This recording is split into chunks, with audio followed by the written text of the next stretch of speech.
Well, we hope everybody had a Merry Christmas, and as you prepare for a Happy New Year, we've got some high school wrestling to sandwich in between as we welcome you to the Dog Pound in Defiance High School. As you see the colors being draped not quite over the central part of the mat, but we've got, when we say mat, 8 going here on day number 1. It is the opening round of the 2024 Border War. 471 wrestlers from 4 different states, 52 different schools, and in about 24 hours or so, maybe a little bit more, we're going to have individual champions. Brent Balbinot saying thank you for joining us, alongside the always entertaining and informative Ray Romero. Ray, what a tremendous scene here. I know before we get started, and our first match is going to be at 138 pounds, a young man Rittenhouse from Tenora, Nolan to be specific, taking on Drayden Stevenson of Indian Lake. But before we get to that, we got to thank so many people. I know you were an integral part of this. Something this big, something this classy doesn't happen just in the snap of the fingers. It sure doesn't. You're right. Number one, first and foremost, is our athletic department, and especially Coach Beauty, the athletic director, getting everything around that we needed to open up the doors, letting us in here, get everything set up. He's a major part of this. Obviously, Coach Murphy, he is the head of the tournament. Inviting all these teams, getting everybody here, a lot of ranked kids here. We have 474 kids. You're going to have some pretty good matches. And I know we're out on mat 5 at 138 with Nolan Rittenhouse out of Tenora. Looks like he took a nice shot, sort of stalemating there in the middle with a head trap. Stevenson from Indian Lake, there's a nice swing to score 3. Obviously, a new rule this year, the first takedown is now 3 points, not 2. Really? Okay. So, he just got flipped. He's going to try and bridge out of this. Can he do so? Got to move over. He did a nice job of coming over, getting the hips back over, getting square. Now see if he can come up and get out. Only a sophomore, so he's a little young. Tenor does a good job of having a lot of young athletes, getting them techniqued up, and then going out and winning their junior and senior year. And trying to make the podium down in Columbus. All right, so he's back to his base. Looked like he's trying to sit out. What's your strategy here? Are you just trying to ride out the remainder of the first period? On top, you're trying to either ride him out or try to get him to his back to try to get some near fall points. And on top, searching for the head here, just trying to escape, get your 1 point, and see if we can get one out before time runs out to make it a 3-1 score instead of a 3-2. He did a great job. Reversal there, and it looks like he's getting some near fall. Boy, and how things have just changed. Back points, and now the question is, can Stevenson bridge out of this? Obviously, you roll now. He's on the edge of the mat, so any part of anything that's in, he's in. So it could be a toe, it could be a toenail. As long as he holds on and keeps his feet in bounds, he did a great job. Wow. So now we go from a 3-0 to a 4-3, correct? You got the maximum back points there? It should be 4 for the near fall and 2 for the reverse. Correct. So it should be 6. Oh, that's true. I stand corrected. Don't want to shortchange you there, Mr. Rittenhouse. Again, and you for the near fall points is every swipes are different. So 2 swipes is 2 points, 3 is 3 points, 4 is 4, and that's it. Do you like that change? It is. I tell you what, matches are going faster. It's more aggressive wrestling. A takedown and to your back, you're down 7-0 in a matter of seconds. Does that increase the number of technical falls? Absolutely. All right, he got the escape. Both wrestlers spending a ton of energy in that first period. Yep, they're really going at it here. Obviously, the first win is the biggest one you can have. Yep. That's what you want to be. A nice job of arm dragging that, coming back, sitting right behind, grabbing his 3 points. Now see if he's trying to get either an arm bar here, maybe a possible tilt. Yep, he's got the arm bar. Sparring it up. See if he can knee slide in, come across, and get his – there he goes. Oh, perfect. Don't get the re-roll. Settle your hips back. See if he can get his near fall. Should be counting now. There it is. You see the official's arm moving? Yep. He's holding 2, and he's counting again. Same move. Gave him his 4. You see Rittenhouse showing his hands. Yep. You want a pin here now. You got a wrestler that defensive, don't you? Just finish it. You're trying to. Again, you have another wrestler. 2 wrestlers here really good with their hips, re-rolling each other. So Nolan's got to be real careful here on his trying to get him down to the mat, watch his hips not get too high, get re-rolled here. Again, he goes straight to that arm bar. See if he can sink it in and slide again. If the knee slides forward, use that to go across the head. Locked it in. He's turned him. Yep. Stevenson in a ton of trouble right now. Rittenhouse trying to end it. There it is. He gets the fall. Wow. Talk about a turn of events, because Stevenson came out and was in command in the first, 20, 30 seconds, and then Rittenhouse just countered. That is a great win. It is a great win for him. It's like the alarm clock went off. He said, hey, I have to wake up and wrestle this morning.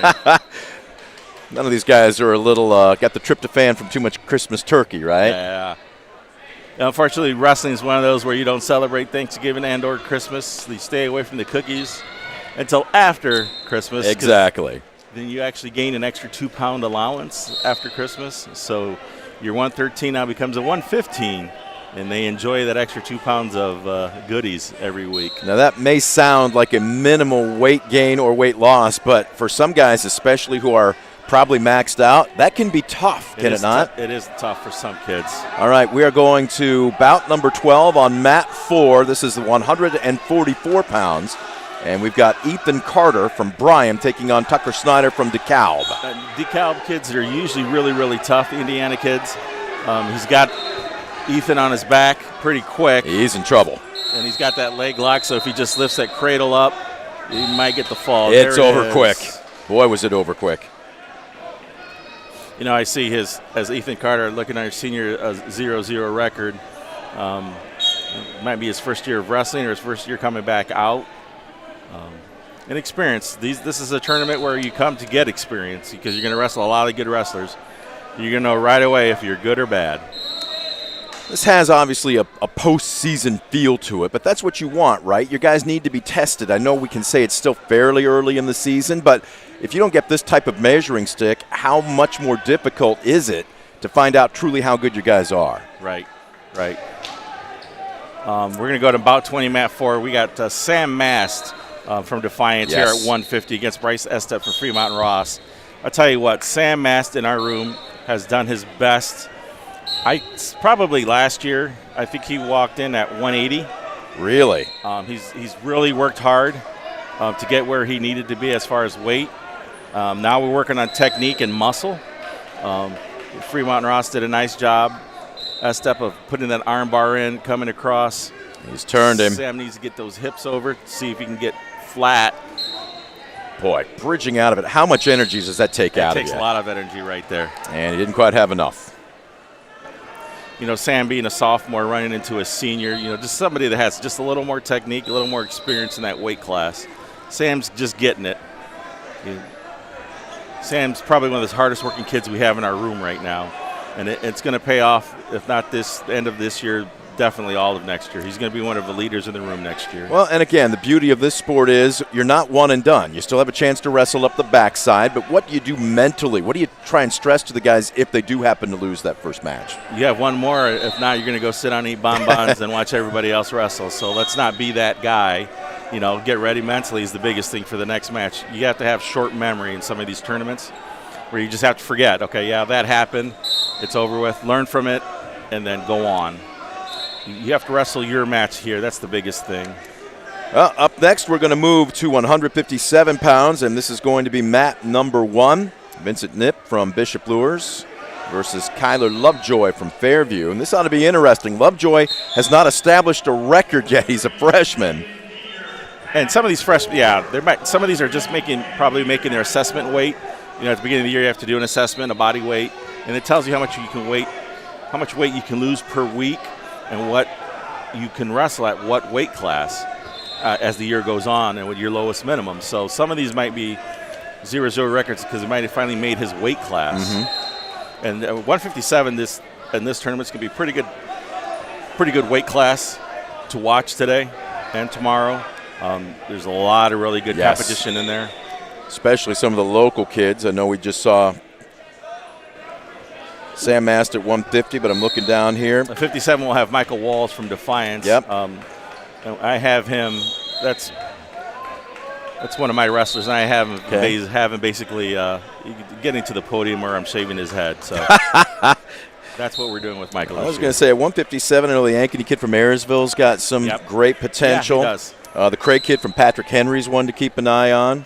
And Mr. Lovejoy there he went for a quick single, outside single, and he left his arms up. And when you do that, you leave yourself open to put on your back and get pinned.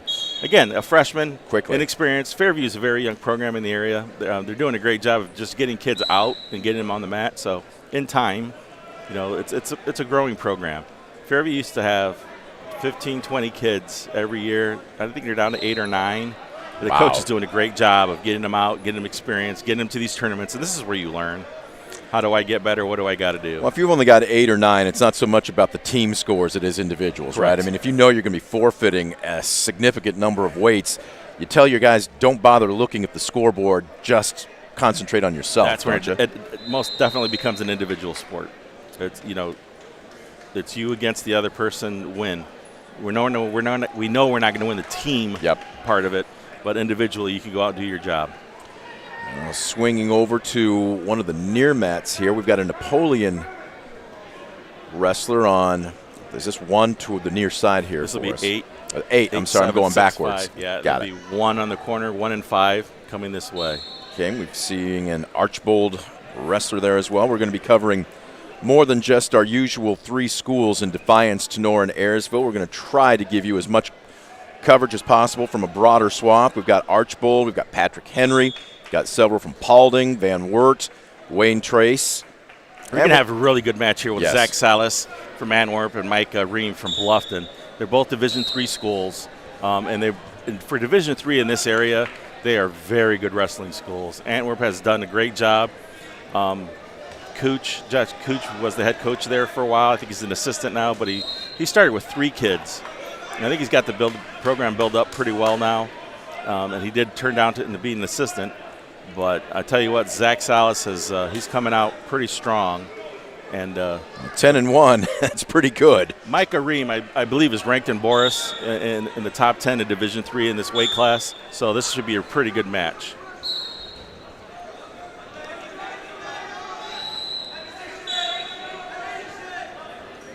I'm just trying to change levels right now, kind of feel each other out. The inside tie.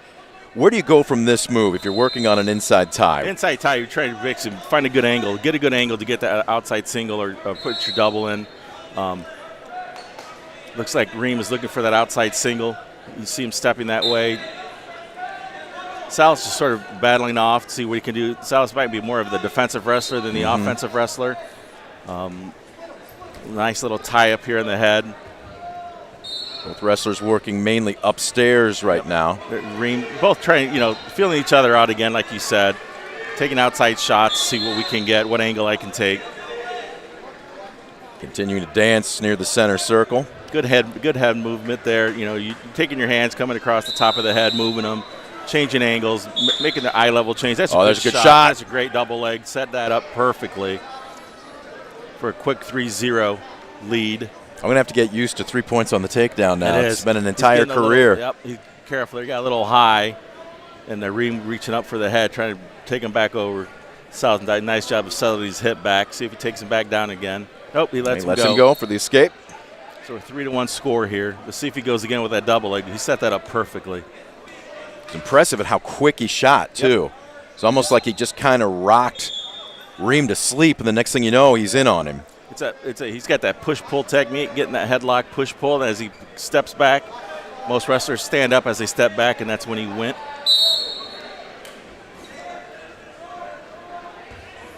Again, closing the gap.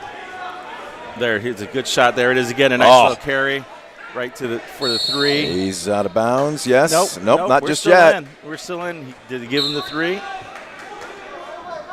can't. It's hard for him to cover. Now the whistle sounds, and did he give it to him? No, I don't believe it doesn't look like it. I'm looking over at the scoreboard here. No, he did not. He wasn't able to cover the hips. I think if he would have went out and covered the hips, he would have been out of bounds. So that's the end of the first period. Ream looks like he deferred to Salas. Salas is going to take down since he does have the lead, so make that lead a little bigger. For a second, I thought Ream was going to start optional. I'm like, probably not the best move down 3-1.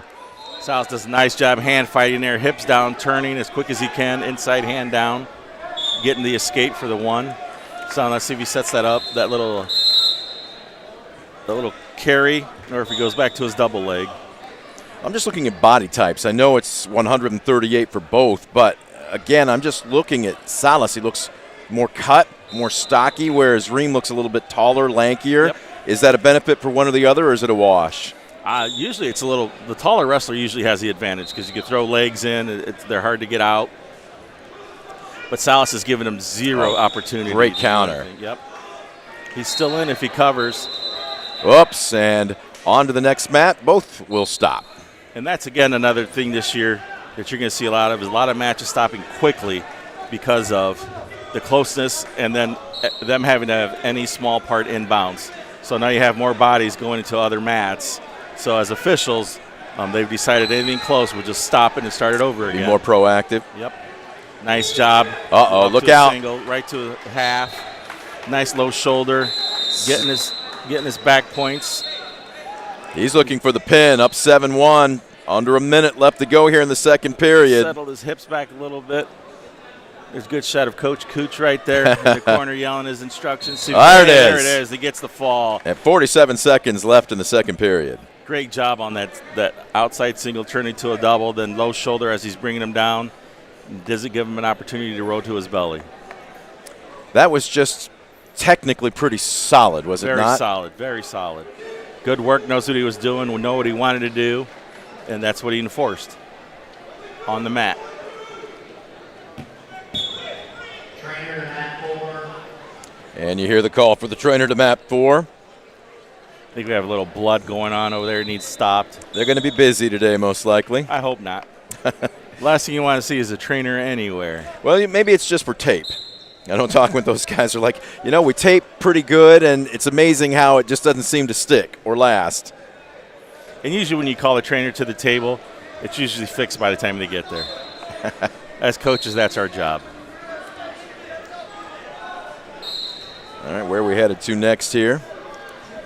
This is a young man from Anthony Wayne.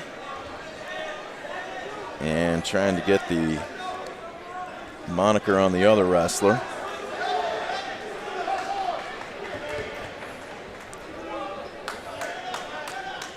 Took a good shot there. Kid, Bowling Green. Dieter from Bowling Green and Harris from Anthony Wayne. Okay. Both decent records. Dieter looks like he's undefeated from Bowling Green. Again, a Division II school, really good wrestling. More known for their basketball, but the program is definitely growing. Got a couple. Harris did a nice job of fighting off that double leg, getting his hips back.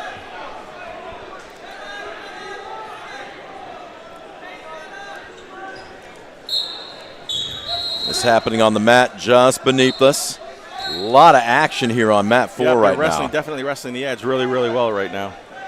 Again, officials doing a great job stopping before they get into the chairs. Again, that's sort of you kind of look to see what's going on.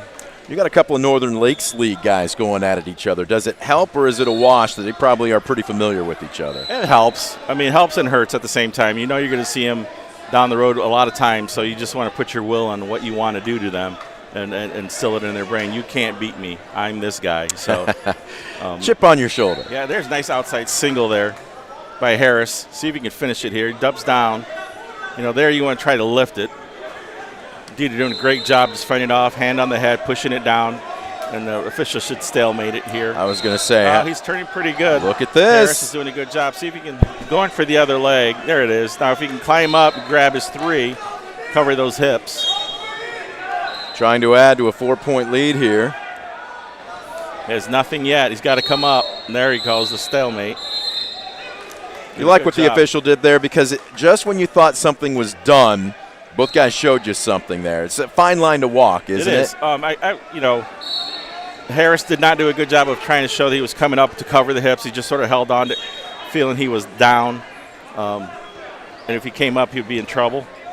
And officials did a great job of stalemating. It wasn't going anywhere. Let's start over, start back in the middle, give each other a fair shot here. Sure. I mean, you don't want to kill the rhythm or the tempo. Nobody wants to see whistle after whistle after whistle. Right. But at the same time, like you talked about, action. Exactly. You got to have action. You got to be progressive. You got to show that you're either working for a fall or working to get out. So, Harris moving on. And on that very same mat, number 4, we're going to have a Napoleon wrestler here coming up. Yeah, I have Hayden Grohl, sophomore, 13-3, a very good wrestler. You're going to see a good technique here. Napoleon does a great job of showing good technique. Trevor Wire out of Liberty Benton. Liberty Benton is a smaller school, but I tell you what, they definitely have athletes, cut athletes that lift weights. Helps, doesn't it? Yeah, you can tell with Trevor on the mat. And he's backing out a little bit to see if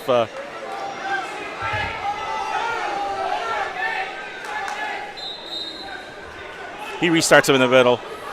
The official Cutsley, good official from our District 5. There you go. Napoleon does a nice job of going underneath, ducking under, grabbing that single leg. Can he turn him? He's got the Turk in. He's got that leg in, so it looks like he just put a power half low shoulder there. That would just take his time and roll him over, crawling forward slowly. He kind of lost it. See what he works to. If you roll here, you're in control on top. You shouldn't be rushing, correct? Absolutely, especially as the leg turked in. Yep. So he's got the leg sort of locked in there, the hip down already. So now I just have the upper body follow the lower body. Yep. With either low shoulder or power half. Looks like he's looking for the wrist. Pull it through, maybe throw an arm bar in. See, this is where you're looking at mechanics and technique. I think the casual wrestling fan so often thinks it's brute strength.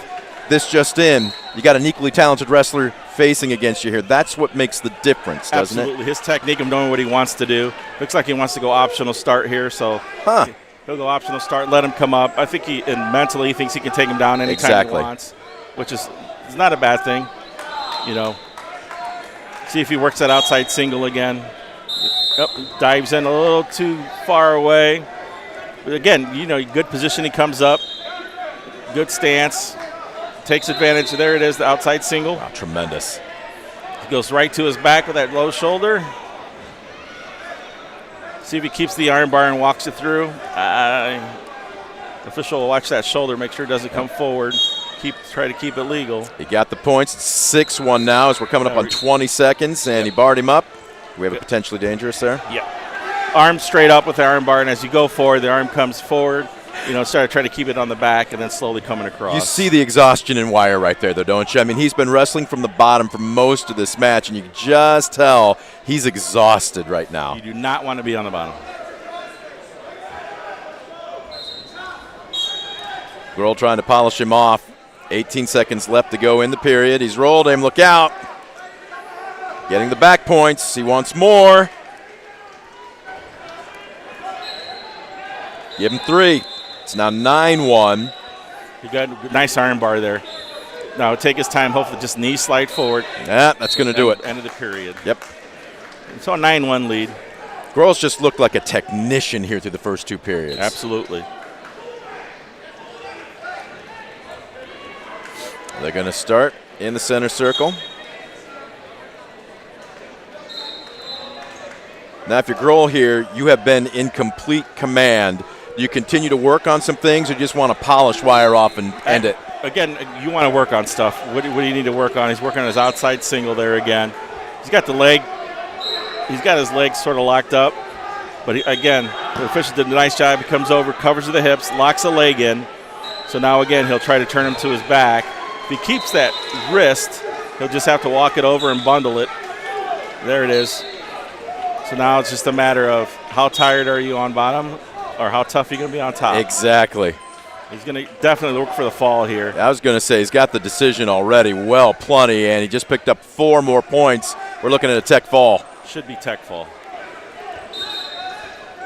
15-point lead. There's your tech fall. Yep, there it is. You know, Grohl just emphasized what he wanted to do. He knows what he's good at on top, on bottom. Throwing an outside single, taking his time, getting his back points, and it's a good technician at work. We got a Defiance match going on over on what mat is that here? 7. You got Tristan Draper, 106 pound, a freshman, against another freshman from Berkshire. Ulatowski. Yep. Tristan did a nice job from bottom coming up top, securing a takedown. Now he's looking to put his arm bar in. He's going to tilt him. Rolls over a little too far. Puts himself in danger there. All right, so break down this young man. You got a couple of underclassmen getting after each other, still kind of learning what it's all about at this level. Absolutely. Tristan, we have a lot of positive things about Tristan right now. He's going to be really good. You know, it's just finding the technique he wants to do and establishing his style. I can't see the scoreboard from here. Can you tell what the score is? That's two of us. It should be 3-0. Okay. I didn't see an escape yet. He's working that front head. He's got to be careful with his hips here. Getting his hips underneath and not staying. Could get two reversal here if he's not careful. He's got to stay tight. Looks like time is winding down. Now he's looking for back points. If he can get that half and deep. Just ran out of time. The flip of the disc. There you go. Mr. Hugo Barajas, a state official, has been down to Columbus a couple times. Love it. He looks like he could be wrestling right now. Guy looks ripped. Looks like Jacob has taken down because Ulatowski, or is that what we're going with? Yes. Ulatowski? I think so, yep. I'm going by you here. Berkshire, we'll alternate from Ulatowski to Ulatowski, so that way we can be sure we're right 50% of the time. Again, Draper on top, got his boots knocked in. See if he can get a power half locked up. He's a little high there. We got to settle those hips back down a little bit. If Jacob does a good job, he can come out the back door. I was going to say he's in danger. He's losing his leverage here a little bit, isn't he? Yeah. Look out. This is where Tristan needs to bail a little bit maybe. No, he's got that half in. Comes across. Now we're getting the near fall points. If he keeps that arm right back to a half, roll him right back over. Get the hip on the other side. Yep, we're going to have a reversal. Yeah. You could just see it. He was sliding higher and higher, slower and slower. How do you counter? How do you stop that? That's hard because, again, his hips were too high. He's out of position. You know, one of the things that we've been talking to him about a little bit, getting a little high on the hips instead of staying back and slowly putting that power half in and coming across. He rushes a little bit. Again, a freshman, a little inexperienced. He'll get there. Does a nice job of coming up. See if he can get that separation now, get that leg back down.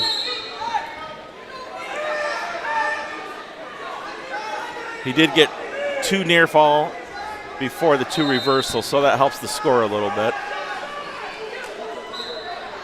Peel that half off, see if Tristan should be able to come straight up now. Keep working here. Jacob does a nice job of righting here. Ulatowski's doing a great job of righting the hips, coming back and forth, trying to put something in. Now we have a stall call on bottom, not enough motion trying to get out. It's a good call. We're getting close to the end of the period. See if we can get one here.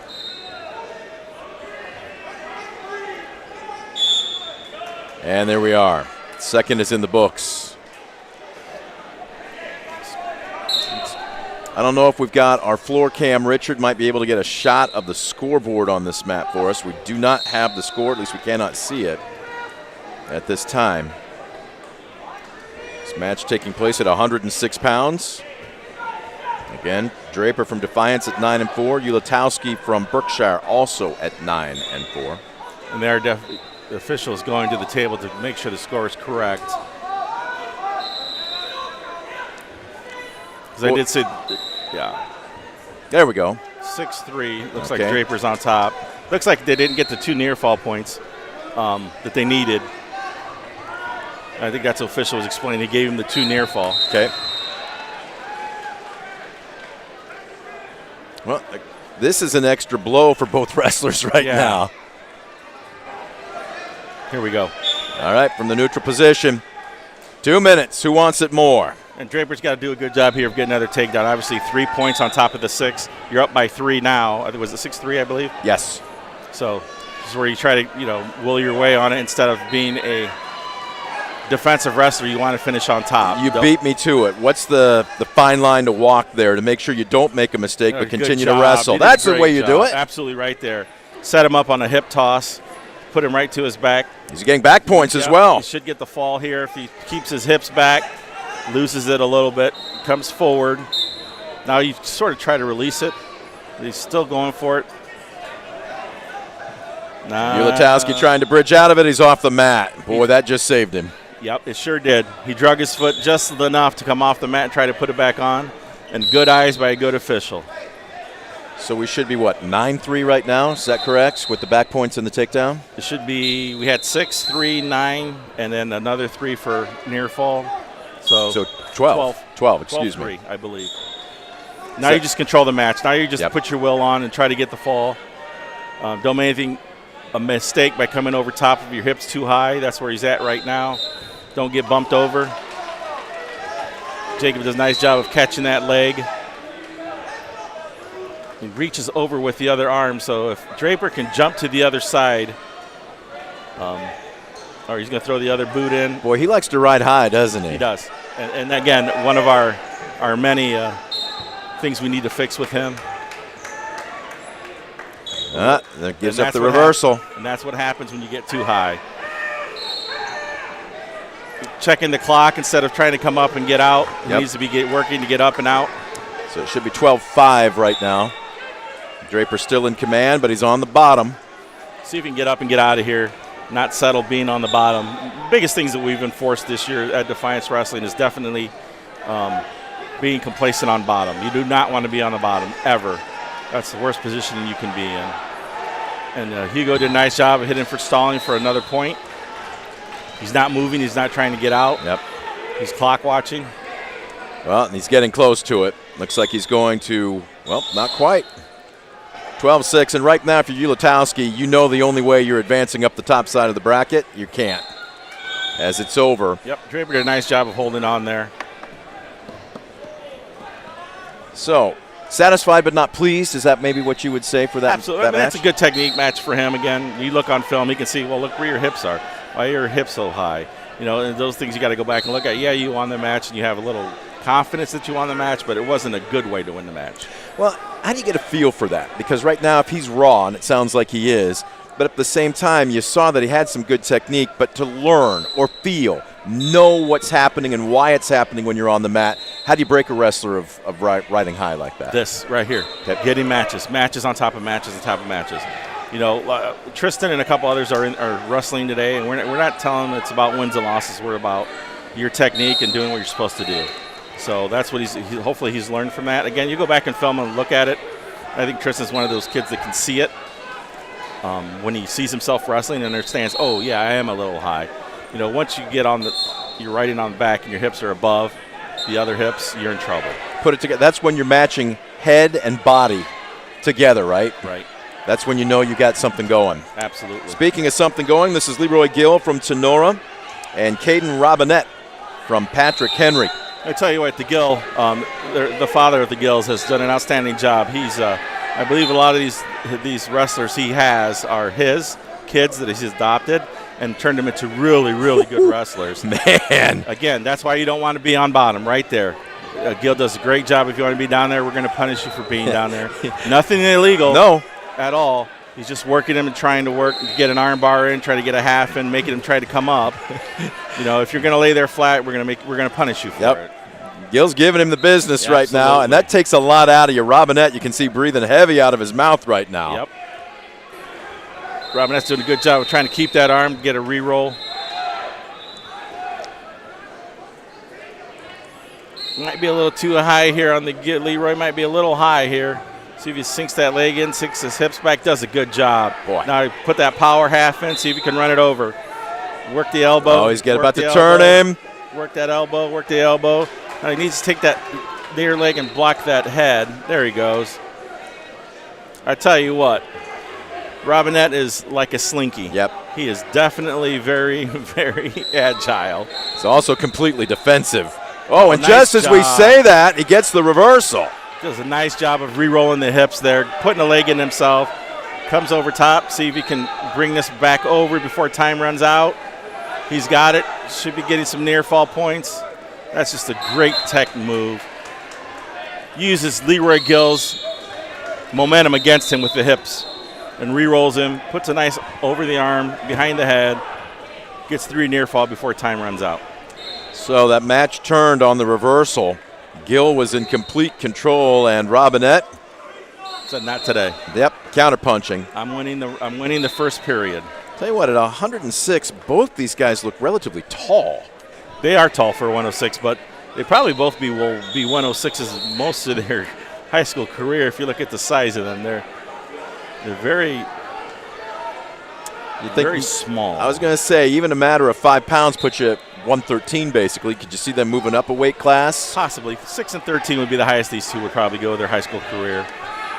Go back at it again. Man, is he a brutal, physical wrestler. Physical on top. He's making you hurt. You don't want to be on the bottom with this kid. I'll tell you what, he's going to make you pay for it.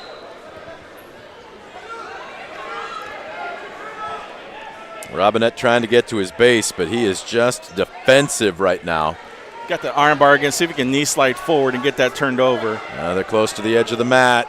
Caden does a great job of getting his hip up and turning it the other way so he can't get turned.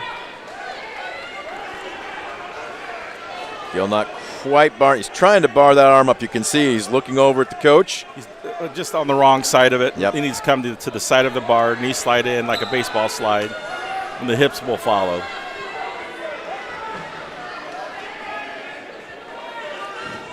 Right now, Robinette just playing turtle. Yep. And Gill's doing a nice job of, if you're going to be down there, let's take the air out of you, take some energy out of you. Yep. Gill getting a little high. Look out. Here comes that re-roll. Possibly he's going for that leg. See if you can get him. He's got to go inside, underneath. Now you take that right arm up around the waist. He's close. Robinette, though, trying to slither out of it. Gill does a nice job, get those legs in. He is a little high. So if he comes up, there it is. There's the reversal. There it is. You just slowly saw that coming, didn't you? Yep. He comes in with trying to do that power half again. See if Gill can get up and get out and get one here. See if he can get up and get out before time runs out. Oh. Not able to. Again, I don't know if we've got a cameraman that can give us a shot of the score on mat number 7 as we get ready for the final 2 minutes here at 106. Looks like they're going neutral for the next period, which is probably good for both of them. Whoa, Robinette nice shot, and Gill was just nice. Too quick. Yep.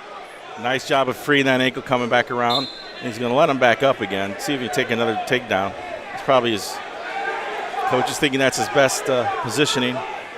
There he is. Take underneath. Now if you can get a trip, you go straight to the mat, take another 3. There it is.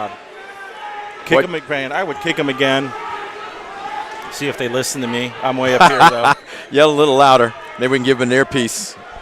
Tell you what, with 3 points for each takedown now, that becomes a great equalizer, doesn't it? Yeah, absolutely. So whatever the score is, you're up now 6 more points. See if you can dump the head underneath, stack him a little bit. Is he trying to pick the ankle there? Well, he's trying to roll him over on that hip and get him flat. And again, his hips are way high. And you're going to see if Caden can come up from underneath and re-roll those hips.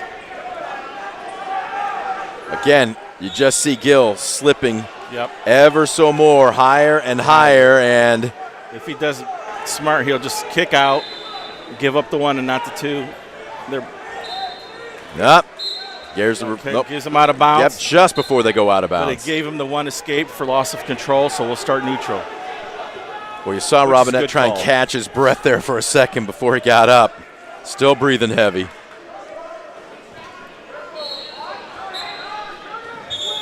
Yeah, Gill definitely in a little better shape than Mr. Robinette. Well, you see him shoot, trying in on the double. Locks up the leg, and who's going to turn who first here?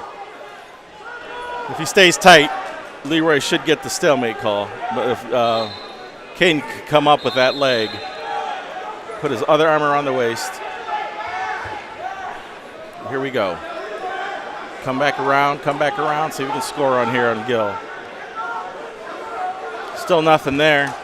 We're getting close. And they're out of bounds, out of bounds. Stand straight up.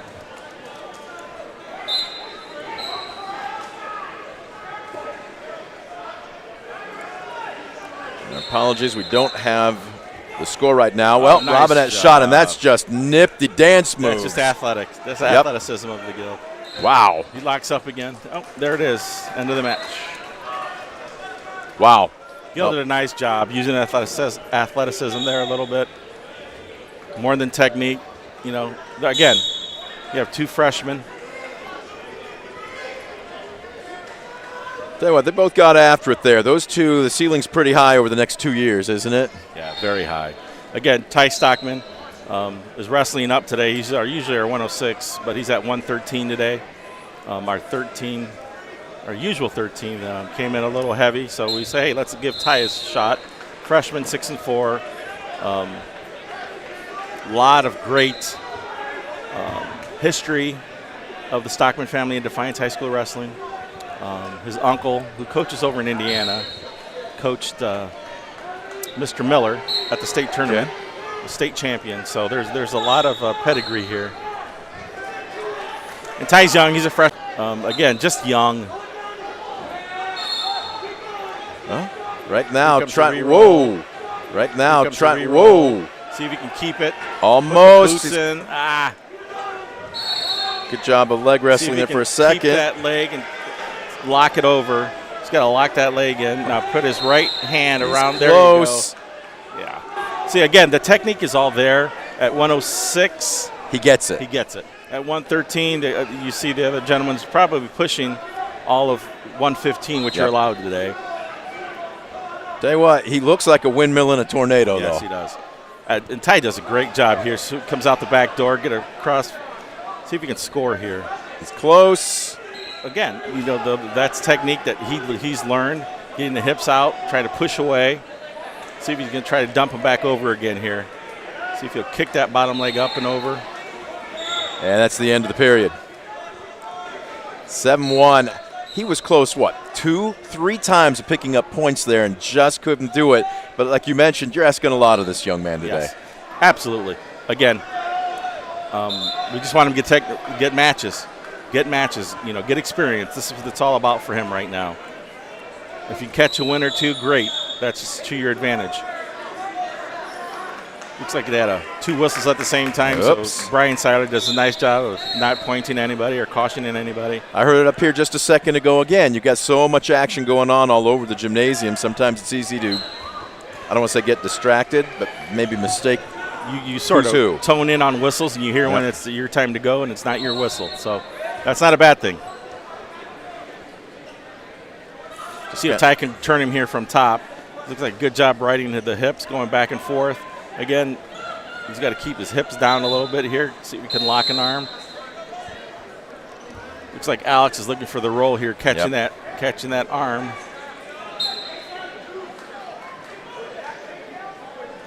Got to be careful here. And it looks like we have the full Nelson put in. They're going to award the point. Yep, an illegal move. Stop that as fast as you can as soon as you see it. Restart them up. It's now 8-1, Nance. Ty's trying to get a leg in, and Alex is doing a great job of just moving his hips and blocking that leg from coming in. You know what? Stockman's been the aggressor here. Absolutely. Just doesn't quite have the meat on his bones, but he's given a good accounting of himself. Yep, absolutely. Again, this is where he's going to be. I mean, this is the type of wrestler he is. He's definitely tough on top. He'll ride you. He's going to wear you down and try to catch that. Again, his hips are a little high. Yep. Catch that. Alex is doing a good job of trying to catch that head and turn around, and he does a good job there. He turned him. You know, again, and you saw this sort of the same thing with his drill partner, which is Mr. Draper. Hips are high. They like to roll around with each other, and that's how they feel it. So, look at him bridge out of this, although he's in trouble here. See, Alex is doing a good job of trying to bring him back in, wear him out. There it is. There's the fall. 19 seconds left to go in the third period. Tell you what, no reason for Ty Stockman to hang his head. Oh, absolutely not. Definitely the aggressor. Definitely wanted to try to get that win as much as he could. And just, you know, just a little overweight, out of weight class a little bit there. Looks like he's coming up a little limp. But when you wrestle a tough match, that's what happens. Yeah. Look, everything we just saw right there, you can say, what if? What if he was wrestling at his normal weight? What if he had another 5 pounds on him? I'm going to look forward to watching this young man in the future. He's got a bright future in front of him. He sticks with it and learns a little more technique and just finding a style. A lot of our wrestlers, that's what we have to tell. Find what you want to do. What is your style? What do you want to assert on the other wrestler? Where we at here? Looks like mat number 8. So right underneath us. Yep, you got Connor Craw from Niles, a sophomore, and Jackson from Columbia City. I thought you'd give it a try. Guess whiskey. I was going to guess Jazuski. Jazuski? All right. That's just a total guess on my part. I apologize to anybody listening that I screwed that up. Jackson, we're just going to call you JG now. There you go. Looks like Jackson's in control here on top. He's got that leg locked. See if we can get that either the half or power half. It looks like he's looking for. Reaching for a wrist. He's going to. Short time, so he just rode him out. Tell you what, we've had some smooth going here from mat to mat, weight class to weight class. I heard the trainers being called only once. This thing is, the opening session has moved very smoothly. And it will. And if I was looking across some of the mats, I'm not sure, but I've seen a handful of tech falls also, so they're going quick. As this one did. Yep. So there we go. So we're going to stay on mat 8 with Mr. Braden Dix from Hicksville and Jordan Henderson from Indian Lake, a freshman and a senior. We'll see what the comparison is. Here's a good example. Yep. How experienced is your freshman coming in from Hicksville, coming in from Indian Lake against Mr. Dix from Hicksville, who is a senior with a 12-1 record. Freshman record of 11-3 to start the year is not bad.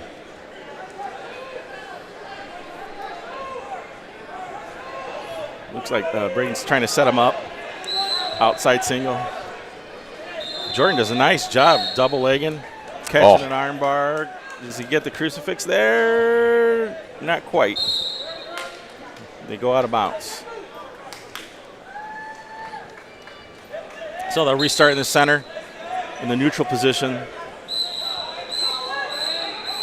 Tell you what, Jordan's doing a really good job of fending off that outside single. Looked like he was trying to lock up a front headlock. Dix just looks like, well. Nope, nothing yet. Nope.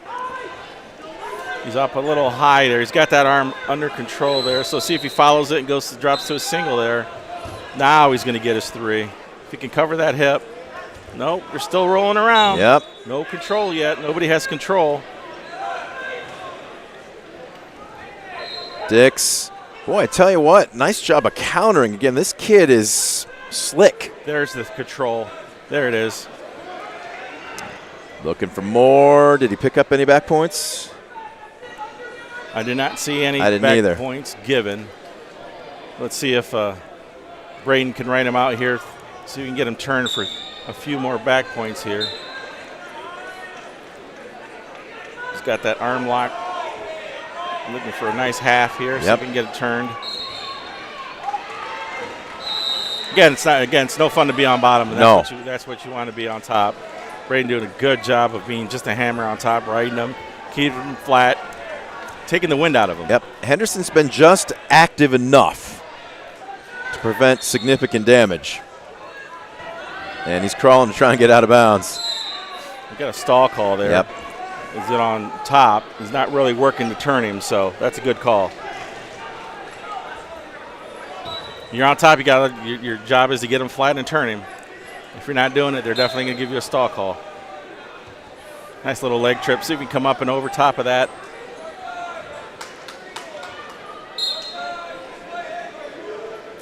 And Flip the disc. 1 is over. Red's choice. See what Henderson elects to go. He wants neutral. It's good positioning for him. I think he had a couple opportunities there for an outside single. See if he can finish one. Again, Dix looks like he's more of the aggressor again. Certainly lower levels. He's going for that inside leg trip. See if we can circle him back in. Call it a time killer right there, wrestling the edge, getting locked up. Braden definitely being a senior knows what he's doing, wrestling that edge. Not moving. Oh, nice job. See if you can finish that. Nope. Not yet. No points given. Still got that hand around the waist, so there's no control. The freshman's holding his own right now. Most definitely. Took him straight back. Wow. Should be 3 in near falls. They just gave it. No, and 2 more. 2 more for the near fall. Let's say 10-1. That couldn't be. That can't be the correct. It says 14 to something, but I don't see. We don't quite see it. Unless we missed a lot of points. Again, I mean, 3s and 4s and 3s add up pretty fast. And that wasn't a very good math. Freshman's got him turned here. Look out. See if he can finish it off. Dick's trying to bridge out of it. He is in trouble. Settle those hips back, come back, put that chin right in that shoulder, take him straight to the mat. He should get the fall. We lost it. Braden does a good job of trying to get back over. Tack on 4 more. And Dick's trying to catch his breath and get back to his base, but you see how flush he is. He has spent a lot of energy. He looks like he can try to turn him again. Nice inside half. Looks like he's going to try to get that arm bar in again. Just get that cross wrist. Suck that in. Take him straight back. There's the back points. Oh, end of the period saved him. I don't know if our cameraman can get a quick shot of the scoreboard on this mat. I think the scoreboard we were watching was 14 was the mat next to it. Mat 7.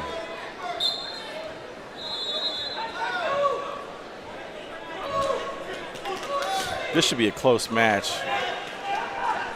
Again, does a great job using his athleticism, scoring 3. See if we can finish it off here with a fall.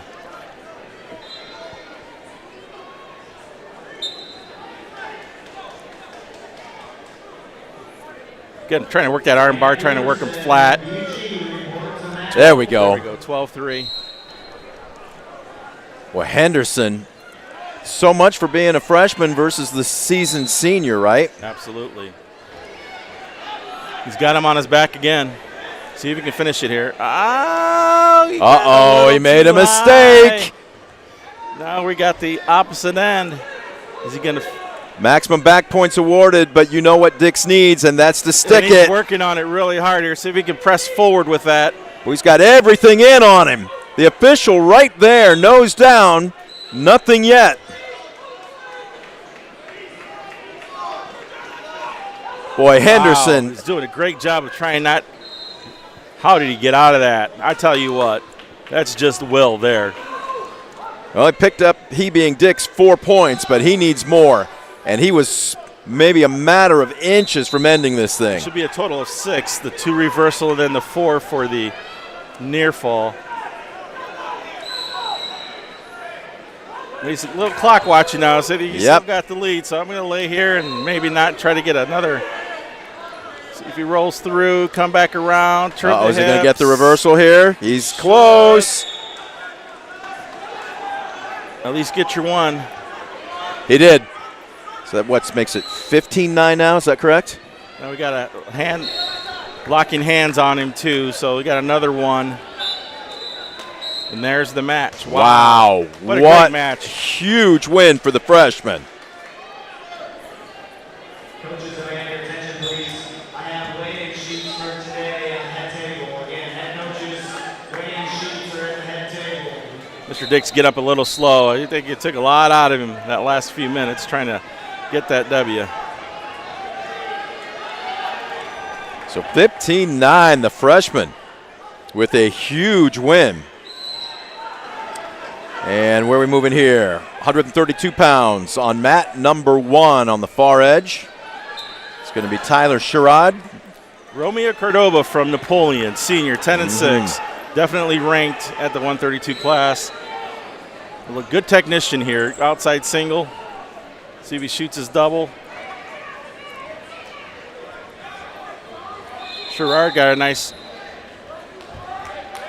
leg on in there, but he stopped it because the edge of the mat there. Again, that's where this sort of comes into play a little bit. Nice head pound, nice spin around, gets his 3. Now see if he works that arm bar, coming across at they do a great job with this bar. Takes his time, looking for the stick, see if he gets it. He did get it. Nice job, Mr. Cordova. 105 showing in the first period. Again, just instilling his will. This is what I'm doing to you, and you can't stop me. That's confidence. We got a lot of confident guys walking the halls here this afternoon in the next 48 hours. Absolutely. We were joking as we were setting up on the crew here. It's almost like herding cats. Maybe we'll call them dogs. That'd be a little bit more accurate. Cats right? are nicer than these wrestlers. We got a few alley cats on the mat right now. Oh, boy. The alley cats are the ones you want in the room, I tell you that. Aggressive, mean, zero conscience. And who we got here? We got a Liberty Benton wrestler on the mat. Which mat? It looks like it's number 3. This is 106. Toledo Central Catholic, Zabadka. I'm going to go with There you go, Zabadka. Hey, there's a big Polish and Hungarian influence in Toledo. And I can tell you, if you haven't been to Paco's Hungarian Hot Dogs, have you? Something's wrong with you. Not on the menu for these guys, at least right now. Nope. Maybe after the season.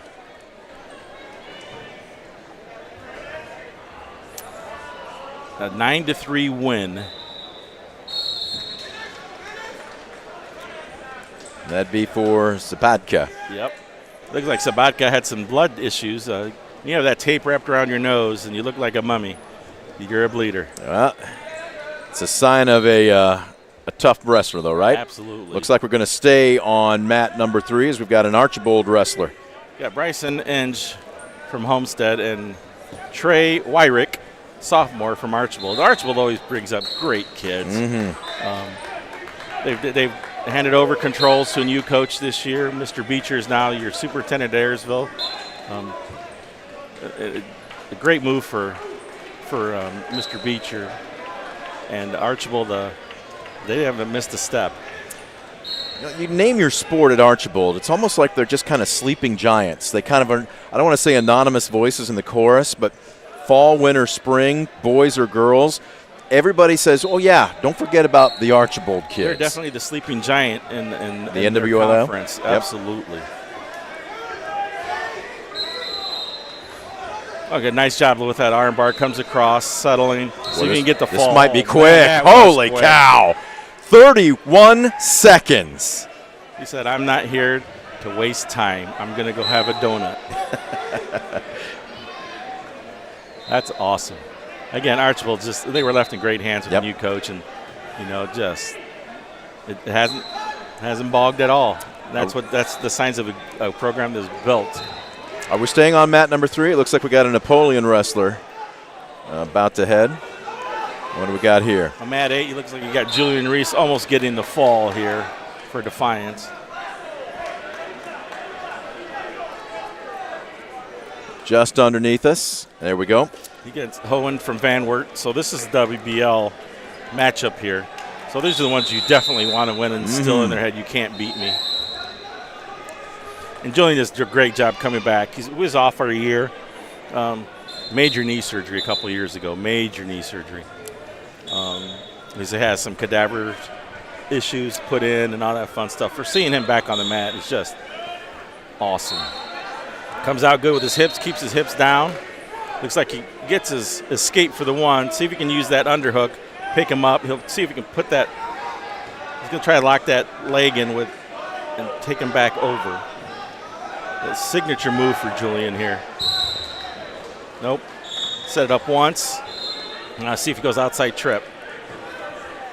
Oh, is he going to get a throw here? He's going to try a lift, and then there it is. Woo! Strong move. Absolutely. And Julian's just a strong kid. Gets his 3. Now let's go out of bounds so I can do it again. Those are the ones that wear you down, right? Absolutely. Beat you up. Hey, I'm going to let you up, and I'm going to come back, get you in the center circle, and then I'm going to beat you some more. Yep. Looks like he's going to leave him down. Is he going to go? Yep. Okay. See if we get a good ride here. Get a turn. Get that leg in. Not quite fast enough. You get a good trip here. Lift right to his back. He lost his Get base. get his hips up. Now he's got that leg locked in. See who comes across. Catch that other leg. Lift it up. So we lift up. Scoot, scoot, scoot. Get your hip back up and get high. High man always wins here. High hips win. He comes back on top. Put in the half. See if you get the half. He goes with the bar. He's got him turned. Yep. Shoulder in. Now he just needs to take his time. Take his time here and just go slow. There we go. Official's arm moving. Oh, there it is. There's no way of getting out of that. There it is. Yep. He's got the pin. Efficient. And you see, he was not in a rush. Nice and slow. Know what he wanted to do. Took his time. Great win for Julian. Not bad for a young man that missed basically last year, as you said. Yeah, Seems like he's done a good job of catching up. absolutely. Do we have any area wrestlers on? We have Malachi Simmons. Oh, here we coming go, here coming up on the same 132. mat. Yep. Okay. Cameron Johnson from Antwerp. Malachi has done a great job of maintaining his weight this year. Small issue with that last year. So hopefully he comes out on fire here. Malachi's a shooter. He's going to definitely try to set up his double leg and go right away. He likes finishing matches quickly. That way he has energy for later. There it is, a nice double. See if he can come across. Got to break that lock, cover the hips.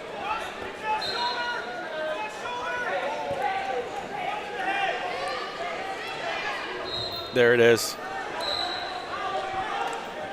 I think he gave him the 3. I'm going to try and scoot around on the side here. Match is happening right beneath us. Again, working on top here. Let's go. Let's see if we can get a turn here. Will your force on top make him not want to be on bottom? Be a hammer. You got the leg locked in, so you get the cross face, come across, get his back points. But Johnson just cannot get to his base. Simmons is just smothering him. Absolutely, and that's what Malachi does a great job of. He's not going to give you an opportunity to get out. If you want out, he's going to let you out, but that's the only way. Keep it high. Now he'll try to kick that backside leg. That's going to help him off the mat. That's a very tough way to earn a point for an escape. Again, he's not going to give it to you. You're going to earn it. Nice job. Oh, beautiful. Duck, dike. Passing him over. Tack 3 more on. So we're at 6-1 now. And now he's going to see if he can get a tilt here. Catch that wrist, pull it in tight. Go to the elbow. Elbow deep. There we go. Now go. Now go. See if you can get that tilt in. He's working hard on it. Again, you're on bottom. He's got his weight on top. You're carrying all the weight of the top wrestler. Malachi does a great job of smothering him. He'll return him here. Nice little kick leg there. He's got the arm bar. See if he slides through it. Just slide now. Slide forward and take him over. Close, and the end of the period. This gets flipped. Mentally now, Malachi knows what he can and can't do. You know, you just got to be careful of his positioning. He's got the choice, and looks like he's going to option for being on top. I think he might go down. Will he go down? He will. Yep. He's pretty quick at coming up and out. See if he knee slides up and out with a good quick switch to grab a reversal.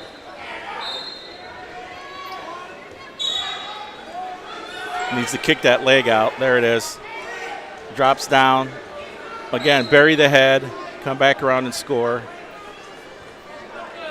Gets his easy 1. Now let's see if he sets up his double leg. I was going to say, now is where you go to work, isn't it? Yeah. Be heavy on that head a little bit. Move. Outside singles there. Archer kid is definitely heavy on his right foot. So let's see if Malachi can attack that. As a coach, that's what I'm yelling. He's reaching really hard. Working on the tie, he separates. Yeah, Johnson just looks tentative. And Nice job. boom. See if he brings it up with it. Brings it up, and covers. Out of bounds there. Ran out of mat. Again, Malachi, good positioning, not putting himself in danger anywhere. And that's where you want to be.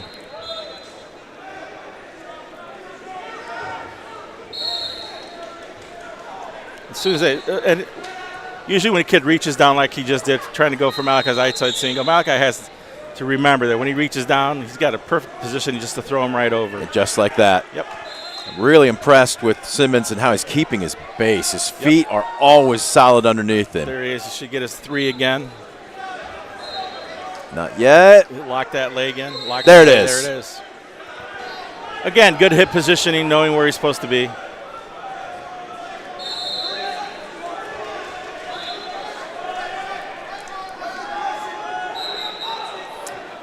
Continuing to ride right now, Johnson just looks like he's gassed. Flat on his stomach. Simmons trying to have his way. Again, just take all the air out of him, take his whatever positive thinking he has of what he can do out of his mind. You know, right now it's a mental game. Malachi, it's safe for Malachi. He looks like he's getting a little tired. Probably lost a little weight last night. Trying to make weight today. So he's going to use his energy. He is in command as we get set to go to the third period. It's 10-1. Simmons with the lead. Yep. And as we're watching this match, look at the match behind it. You have Mason Ducott, 3-time state placer wrestling on the mat 7. So you can sort of see both of them now.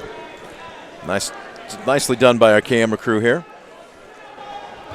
Yeah, Mason, again, Mason has just really stepped up here in the last couple of weeks. Started off a little slow, a little sluggish, but now it's time to get on the train and start riding here a little bit. You're a senior, be a leader, and show your will. Show your will. Again, Malachi does a nice job of getting 3 again down here on mat 8, taking total control of the match.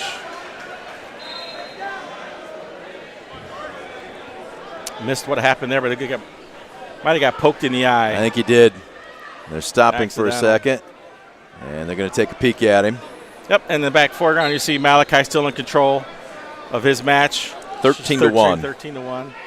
So does a nice job of just control the match. Control what you can and can't do. Use as least energy as you can. I'd like to have seen him got the fall early in the first period, but obviously he wants to work a little bit. Don't get yourself in trouble. Little things like that with Mason Ducott, that sort of stokes the fire. I'm sure it was an absolute accident, poke in the eye, but it turns his motor on. I was going to say. It's little things like that turn these wrestlers' motors on. Like, okay, I take that personally. Bow your neck a little bit. Yep, absolutely. Let's see if he ducks under here and scores another 3.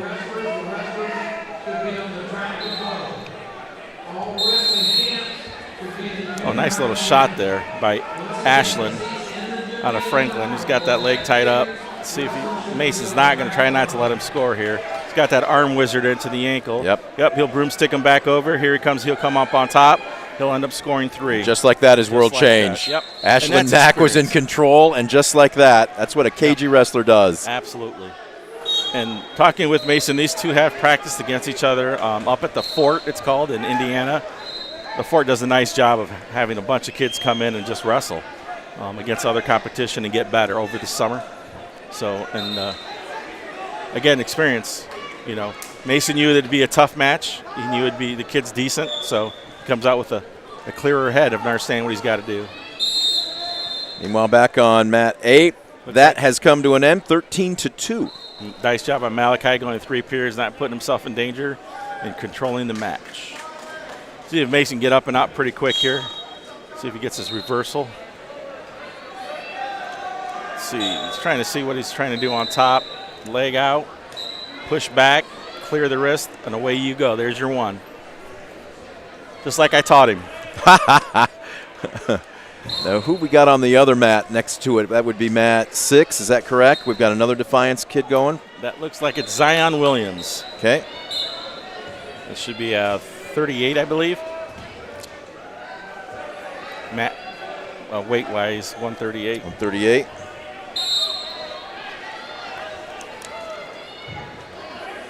Again, Mason doing a nice job of controlling the tie here. Letting him think he's going to score on him, but Mason does a great job with that wizard there, arm wizard. Now that's just strength, experience, coming up, coming out. You're not going to score on me. Now see if you can go get a takedown here before the period ends. And that match was quick over there. Not see what happened, but it happened fast.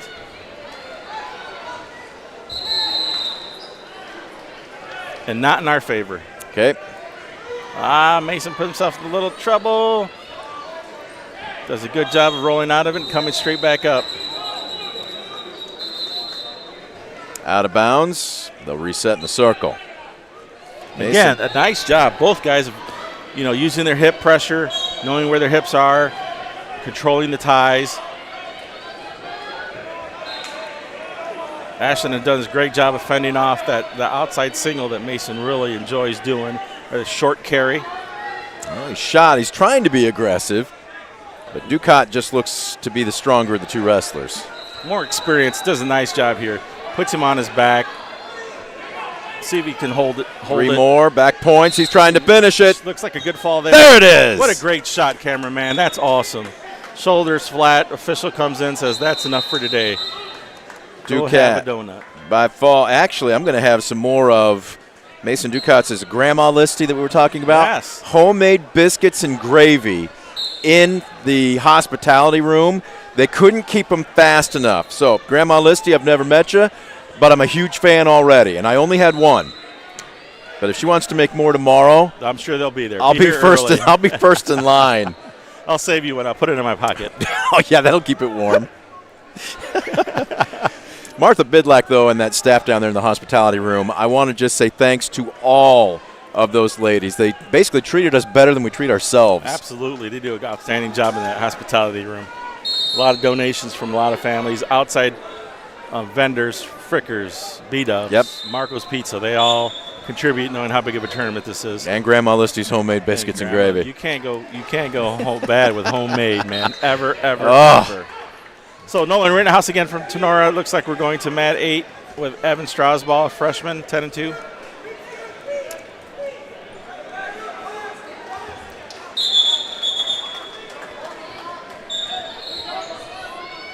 There we go. Well, this is Maumee down below us here. We got Archibald to the next mat, so we'll wait and see which one we're going to.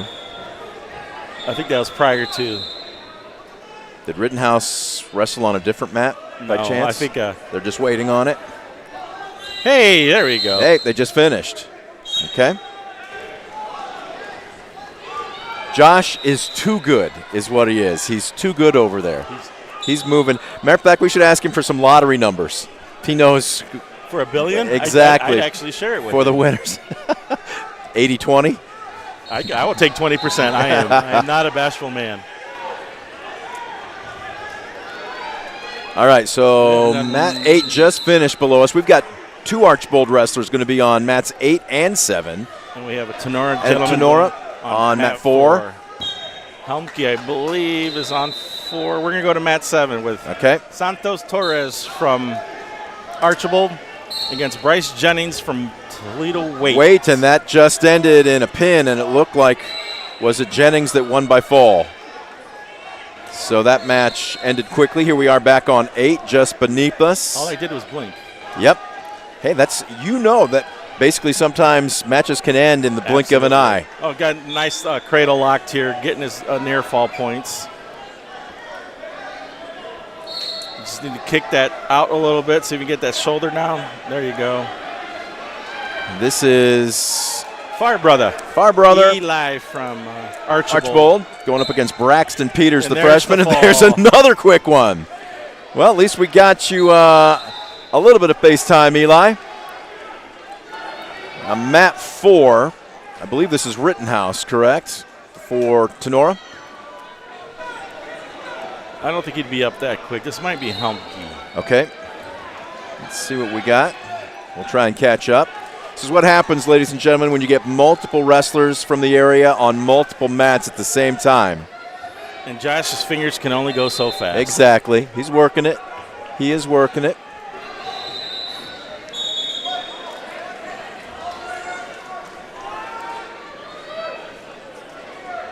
There you see Van Wert versus Bowling Green. Here we go. Oh, wait a minute. What mat is that one on? That's on mat 8, just beneath us. Yep, and should be on mat 4 as Westick from Tenora. Okay. I'm not sure who he's wrestling from Liberty Benton. But Westick is definitely in control, has him on his back. This is at 144 pounds. Yes. So And this is the mat just beneath us on 8 here. yep. Zach Salas again from Antwerp Okay. against Mr. Haas from Bowling Green. So let's see if Salas does the same thing, control the match, looking for his outside single and double leg. Seems like He's just Groundhog Day, right? It really We is. just see him on the mat. Have another donut. How many did Bill Absolutely. Murray eat in that one scene? See Salas again does a nice job of controlling his body, the way he is attacking.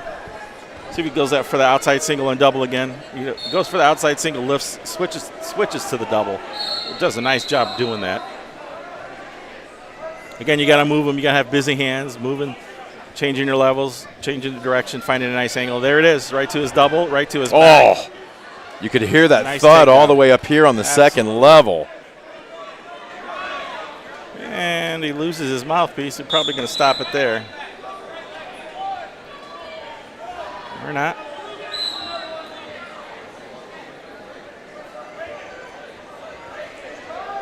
See if he goes for the outside again. Runs him out of. Oh.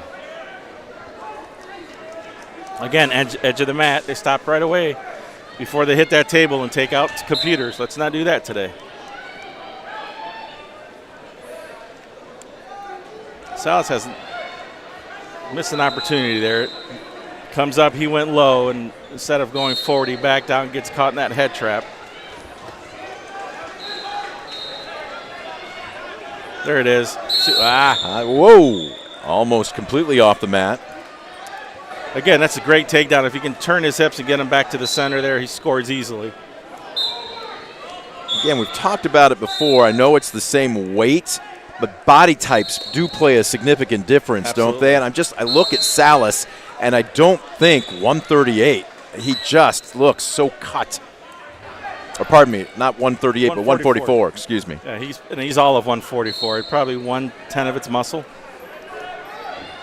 I maybe was almost there at one point in time. I think when I came out, I weighed 110. I'd give him 10 of mine. And we just finished on mat number 4, and I believe Westick was the winner for Tenora. He had that match pretty much under control. So I believe that was a major decision. Salas from the bottom did a great job the first time coming up and out. See if he does it again. He does. Nice job turning, getting his hips down, hand fighting, getting his one for the escape. Now let's see if he can get his takedown again. He's getting his takedowns, but he's doing it on the edge of the mat where he can't score. See if he can finish it here. Nice job. Nice takedown. Picking that ankle from the outside, catching him flat-footed. Now see if we can get a turn here. I'll give him 3 more. He's up 7-1. Plenty of time here left in period number 2. Let's just try to get him flat here. He's going to kick him. So I'm going to do it again. Boy, you just saw the look on Haas's face. Was like, where am I? He's definitely hit that mat hard a couple times, hasn't he? I think it might be just a little foggy. See if he, right there's the nice elbow bind. Let's see if he can just pass that elbow, go for the outside again. It's there if he wants it. Nice, right to his double. He gave up on it too soon. Oh, great There shot it on the is. single. Yep. See if he switches it. I got to drag him back in. He's about to. Then finish there. Score your 3. There it is. Another nice takedown by Salas. 10-2. And we have a stoppage. Got blood somewhere. We do. Boy, I'm looking at Hunter Haas right now, though, and he's wondering what country he's in. Well, just in the last probably 20 to 30 seconds there, too, you just see what fatigue can do when your legs get a little rubbery. He was very flat-footed. Absolutely, and being flat-footed, Salas took advantage of that outside ankle pick, took him right down, got his 3 again, and major control of his match. Well, as we've got a stoppage of play in this one, scouring the other 7 mats. Do we have a Sonora wrestler on mat 2? 2.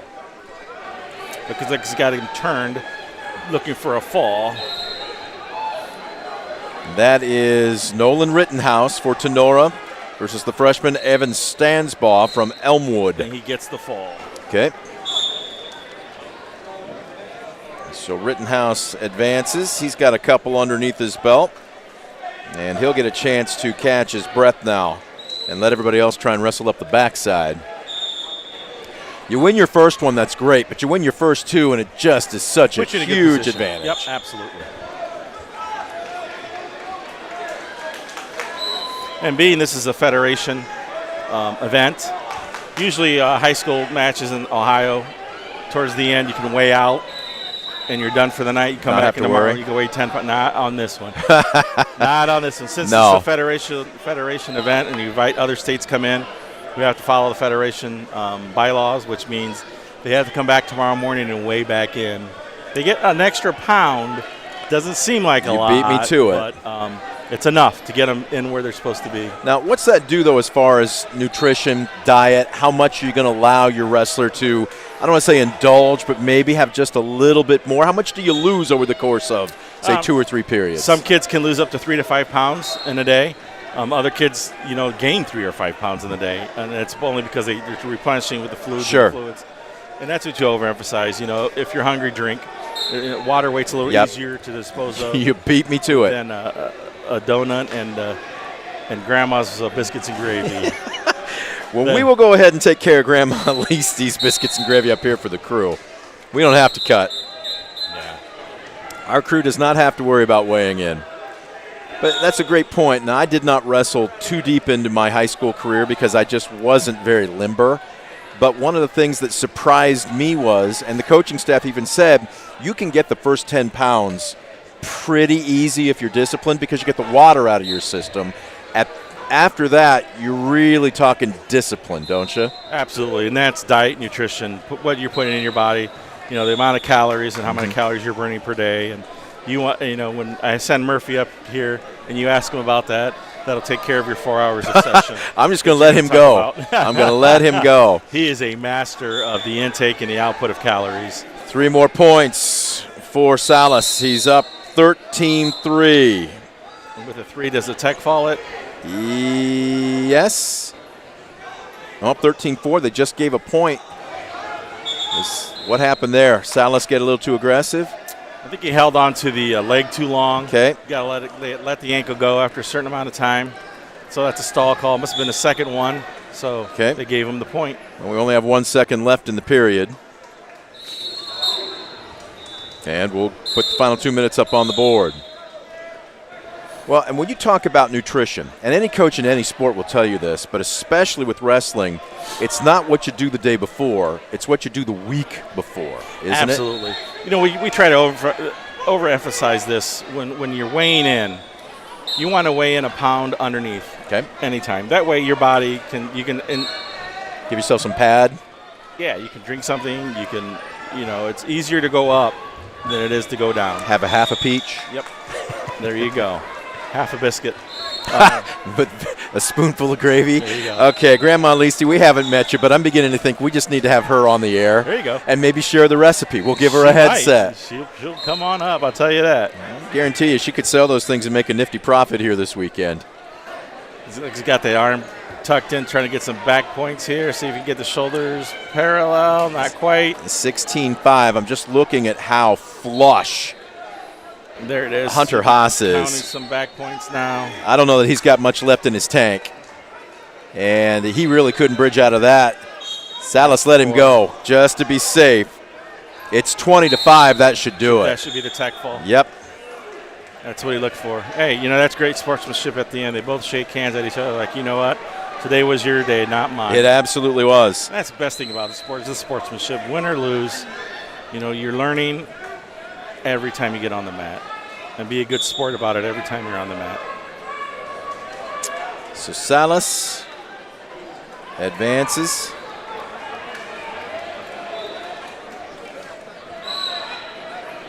All right, we're going to go over to mat 1, 150-pound weight class. Isaac Jolie from Bishop Lures and Peyton Dunn from Ayersville. Again, another coaching change at Ayersville. Matt Lloyd stepped down and is being the assistant, and we have Moose as the new head coach.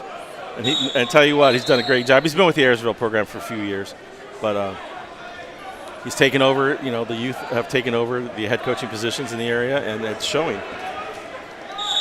Payton's in a little trouble here. Gets scored on. Just don't get turned. See if he can come up and get out. Ayersville room is full of freshmen and sophomores. Future team. Yeah, absolutely. And they have good numbers. As the head coach will tell you, they're all in the same weight class. So you got to sort of. Somebody's going to have to eat lose weight, and somebody needs to eat. Okay. But it's definitely an upscale for Ayersville as they move forward.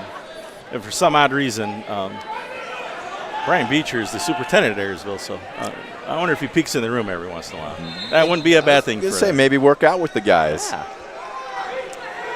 I'm well past that age, but I remember when I was younger and was trying to get used to doing it on the radio. So you got to be even more technical. I basically grabbed the pair of wrestling shoes from one of the assistants, Sean Danker, Manchester, Iowa. Jeff Voss said, come on in. They put me with the eventual 150-pound state champion, and he had fun with me. Let's put it that way. He played with his food. Is that what you're saying? Yes. And after probably about half an hour, I'm like, Coach, I know what a whizzer feels like. I need to get up so I can see what a whizzer looks like. And they gave me credit.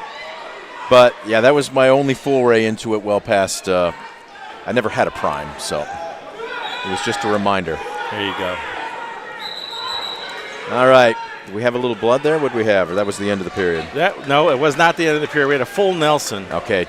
Mr. Isaac came across with his arms. They don't necessarily have to touch, but if it shows, you're gonna get called for it. So potentially and with an dangerous experienced hold. official, we have another state official on mat 1. First period is now officially in the books. Looks like they're staying neutral.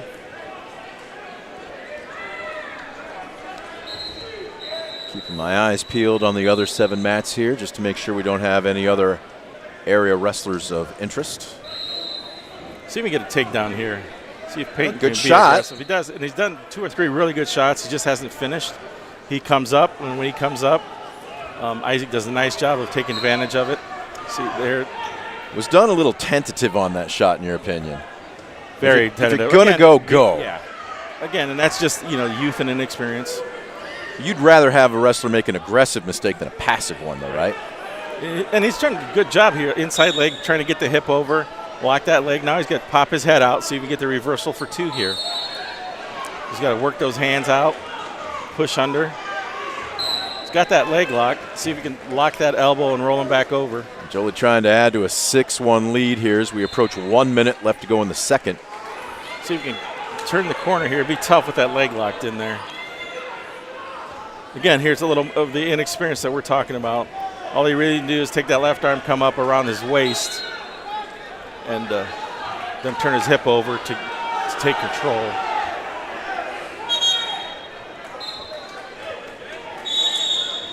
See if he can work his way back up and out. Isaac's doing a good job of keeping him down.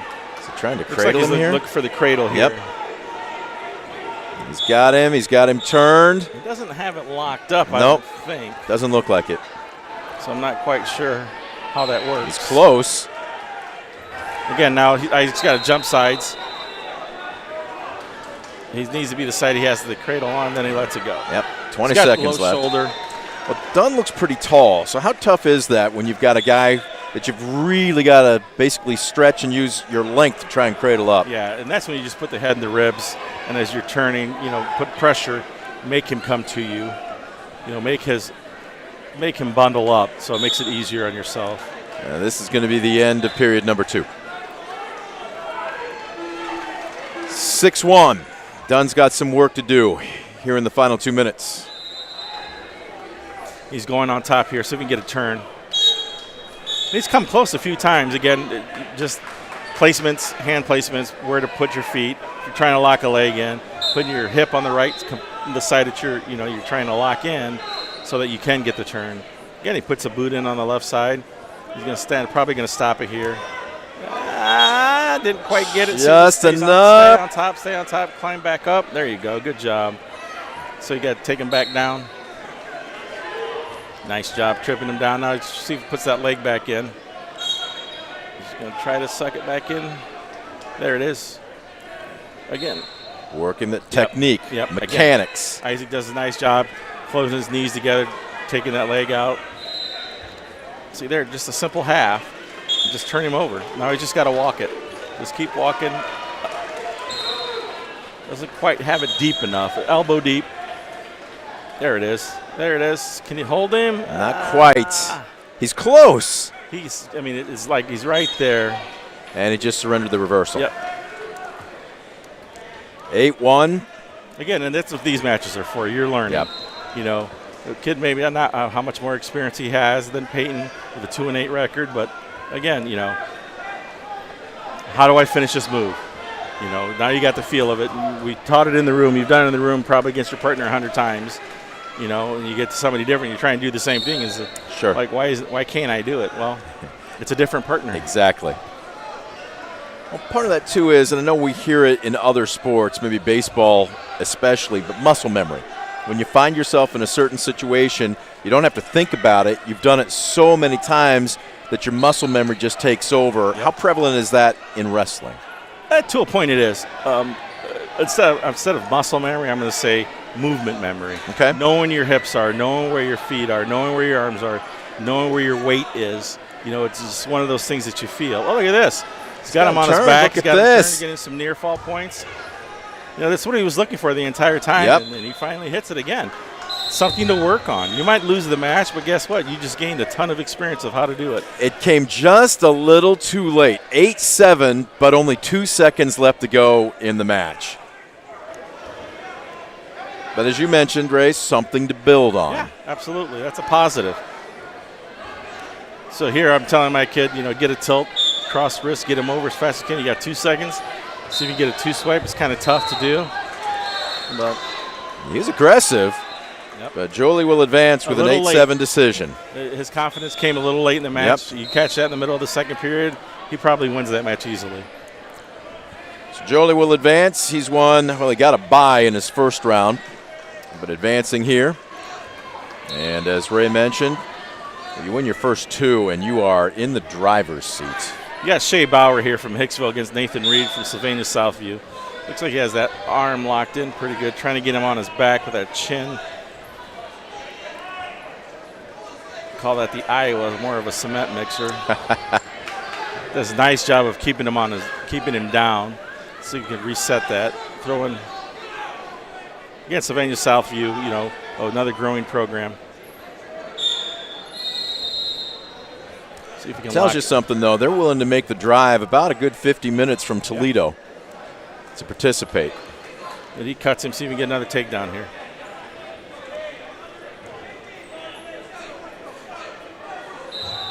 You can tell Shea breathing a little heavy, uses quite a bit of energy to get those takedowns.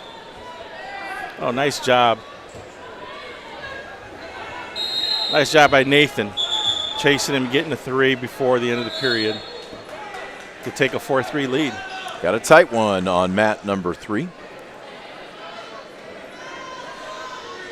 Nathan defers. Let's see what Shea does. Shea's decision, top, bottom, or neutral Shea.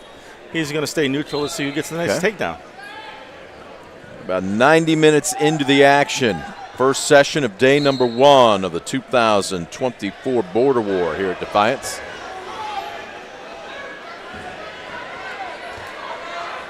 Nathan right away goes for that single. See if he can cover the hips, drive forward. What I do is drive forward, make him a defensive wrestler. There it is. It should be 3. And he gives it to him. Yep. Now just keep climbing up, see if you can get a fall. Get some near fall points here.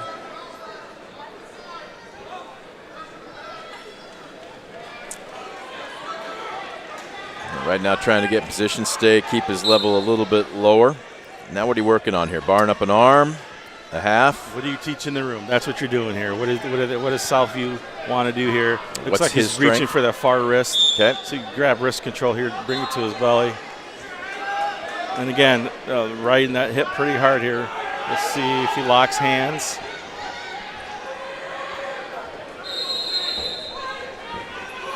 He's letting him come back up. He kicks him. So I'm like, all right, I'll give you the 1 to see if I get 3 more. Reed picks up the point for the escape. Oh, pardon me, Bauer, excuse me. Reed's got to be a little aggressive here. It's hard to wrestle running away. Again, it looks like fatigue is setting in on both of them. Yep. They've been working each other over pretty well for the better part of the 2 periods. Oh, nice shot. Single, see if he can lift. Dump. Oh, oof. That's a good takedown. Right to his back, and he's going to get the fall. Got him turned, and the only question is how much. Yep. Take. No more daylight between the shoulder and the mat. There it is. And that one hurt. Reed still down. Again, a good job by the official not calling that because, it didn't come over the top. They were tight, and the shoulder didn't go into the area of the sternum. And that's what you look for slams or any of that sort of stuff. Bauer's still down. Hopefully he's okay.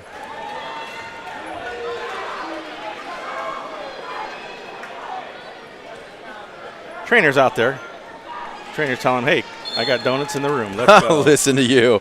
If only it were that simple, huh? Never that simple. Never that simple.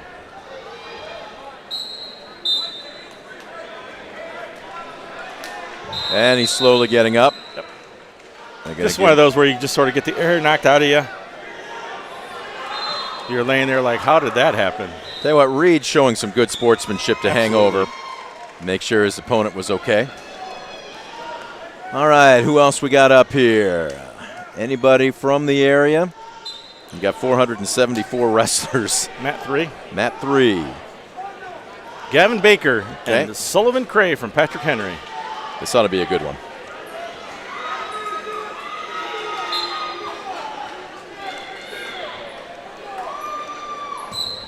Yeah, they're just down the road from each other, aren't they? Yes, they are.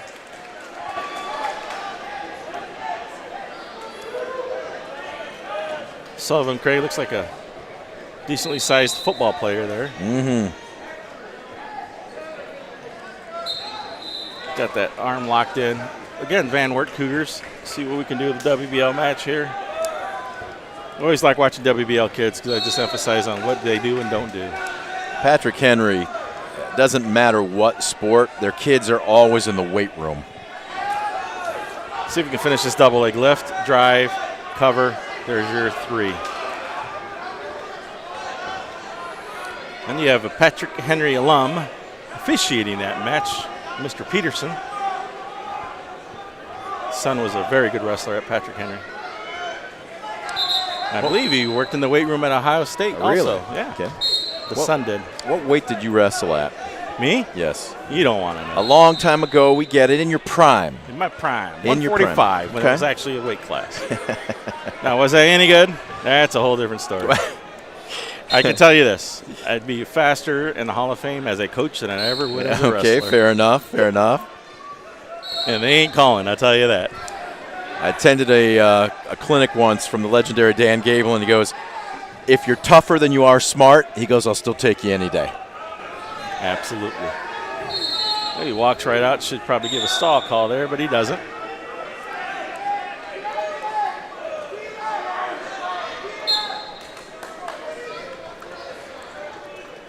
Action moving along here. Session number 1. We're close to the noon hour, maybe? We're about there. 25. We've been going for over 90 minutes now. Some pretty good stuff. Absolutely. Looks like Sullivan's working that arm bar again. See if we can get that cross wrist to get him turned again. Low shoulder there. Just being heavy on top. Carry my weight. Let me get some air out of you, and then I can power half. See if he runs it over. There it is. Oh, he's turned him. He rolled out of it. Got re-rolled. Uh-oh, look at now this. He's in a little trouble. Comes back over. Who's playing checkers and who's playing chess? Absolutely. That's just good hip movement, knowing where your hips are supposed to be, and strength. The amount of strength that takes, and patience, and will. So how did Baker bridge out of that? He looked like he was all but finished, and he's still in trouble. Now he gets and he's the fall. done. Yep. He tried to roll the other way, try to get out of it, and Cray did a nice job of catching that inner thigh. You're not rolling again. Just a blocker. Yep. And once he did that, he laid flat. Tell you what, our cameraman on the floor, is that Richard down there? He has been doing a fantastic job. Outstanding job. I mean, he isn't just working mat to mat, but he is getting good position. He is giving us angles and shots. That didn't make you feel like you weren't just standing on the side of the mat. I don't know what else will. Give that man a burrito. Or biscuits and gravy. Biscuits and gravy. All right. Does Grandma Listy blush? Here goes my favorite wrestler. I should be down there coaching. Michael Walls. Michael Walls, mat 4. Against Tristan Dotson, the senior from Me. Michael Walls just his as a senior, a couple goals. One is definitely to place here at Tri-State Road Warriors at home. Last year he was hurt, so we'll see how he does here. He's definitely going to will his outside single here. Move, heavy hands, good motion.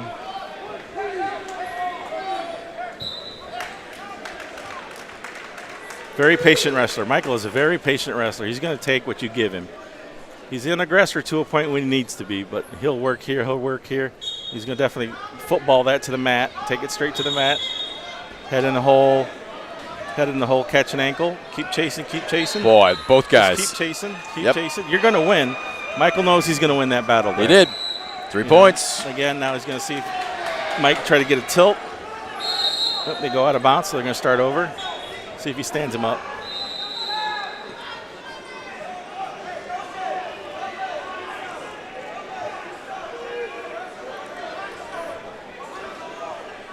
Walls covers, whistle sounds. Looking for that far wrist. Here he goes. He's going to try to get his cradle in. He's got it locked up. Oh, he does. He's got him. Once that's locked up, it's really hard to get out of. He has got that tight. Can he turn him now? He'll get that. He'll put that knee into the side slowly but surely. There it is. He'll get it over. Official's arm hasn't moved more than See once. the knee block. Yep. The knee block. Again, he's not coming out of it. Great camera work. He's not going to get out of it. Michael will reset it, go to the other side, reset his knee. Plenty of time, still 43 seconds. And again. Oh, now he's got him. He's got him. He's got to be careful there. See if he goes to the tilt. He kicks him. No back points there. One for the escape. About 20 seconds to get another one. Here we go. Straight to his double. Boy, Dotson just bought himself some time. How he did not give up any back points, or did they? No, he did not. He just picked up a takedown There's here, the tilt. and here we go. His favorite move that we've taught him. Can he finish him in the next 12 seconds? Yes, he can. Did he? Nope, he did not. Nope. Let's say it's really hard to get a fall on that tilt. Michael being a hammer on top here. End of the period. 10-1. Let's see if he goes down. I would put him down, but he might go neutral. Yeah, that's what he elected to do. Yep, and Michael's really good on his feet on takedowns here. See, again, he'll look for that outside single, maybe switch it to a double. Busy hands here. Use that underhook. Walk to the underhook. The shoelaces down. So you can't get there. There you go. Head in the hole and chase. Head in the hole and chase. Just don't stop chasing. You're going to get it because he's going to stop. He did. That's just great technique by Michael there. Years of experience, lots of mat time, and good coaching. We're getting close to a tech fall here. Yeah. See if he gets the... he wants the pin. Is that what you're saying? Well, he might finish him off. He might want to finish him off. It looks like he's looking for a tilt here. That far arm. He's got the bar in. He's working that bar, working that bar, working that bar. Bundle that. You know, Michael just has a variety of things that he knows that he can do. He just established what he wants to do here. He's got one shot at it here, so he's going to try to roll that wrist out. Whistle sounds. They'll reset in the center circle with 55 seconds left. We've got a stall call on Michael there. Yep. Even though he's working the most, he's still got to come off the hip one way or the other. I think he'll try to go for the tilt here. Missed that.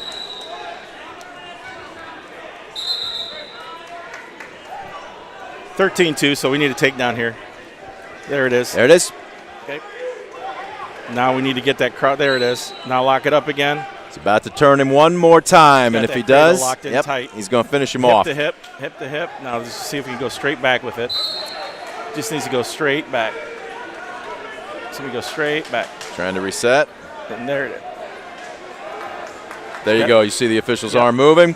So now you got to do is be smart, come over top. Don't worry about the fall now. He's still going to try for the fall. Boom. There's just 4. Tech fall. There we go. 16-2. Tech fall. And Walls just dominating.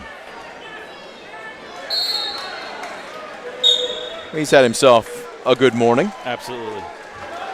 And Michael's done a good job going from 65 down to 57. I mean, he's cut, he's built. You know, he's just made for this. All right, we are going to mat 2. And I see a Napoleon wrestler. And that's Levi Ankeny. Ankeny from Ayersville. Yep. Ankeny has a good upside to him. He's been wrestling quite a bit. Corona, Ignacio is a young wrestler, not quite experienced as the Ankeny kid. Ankeny does a nice job. Cross wrist with a half. Put him to his back, see if he can get the fall here. Boy, working quickly. Very quickly. See, he needs to grab that chin there on that top hand. Now lift. And there it is. Up. Got it. He got it. Good job. Got the pin in 38 seconds. Not much to work up a sweat.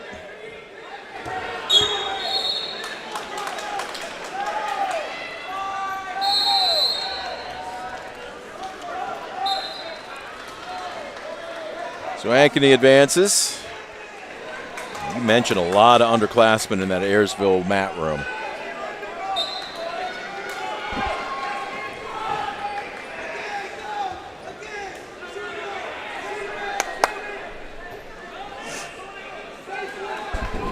Michael.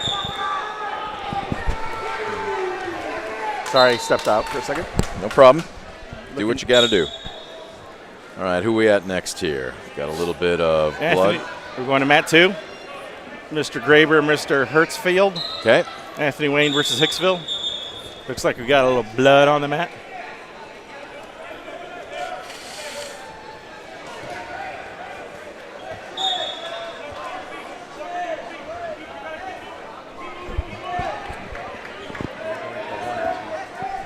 Looks like we've got an Archibald wrestler on mat number 5. So we've got multiple area wrestlers going at the same time.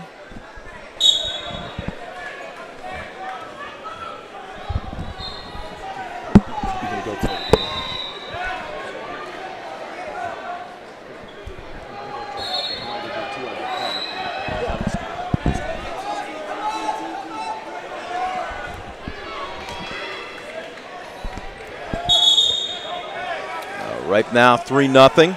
Looks like Hertzfield's kind of in control of this match. Going across, trying to see, again, looking for that cradle. He's got that arm locked in underneath.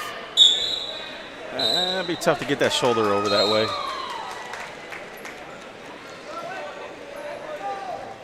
There you see him zooming in on it. Good look. Graber to his base, and he looks like he's tough to move. Close to the edge of the mat. Getting turned over. He does, but there's out of bounds. Again, that's tough. You know, you work that hard, you get to the edge, you get him where he needs to be, and you run out of room. Again, if this is a duel, you're still going. But like you talked about, when you've got 8 mats all butted up against each other, as a matter of fact, you saw one wrestler on the adjacent mat on mat 1, you just can't risk it. So action resumes.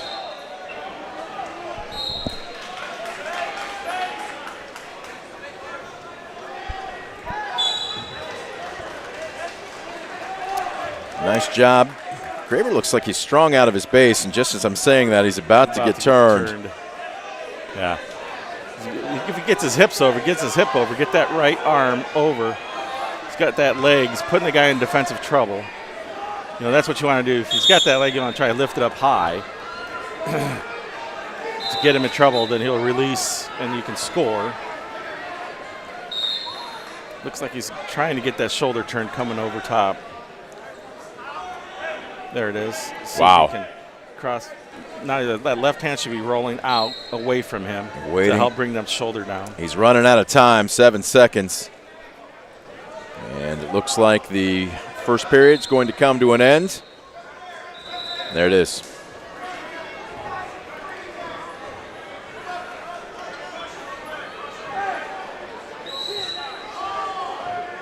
So 3-0, score remains. Fresh 2 minutes put up on the clock.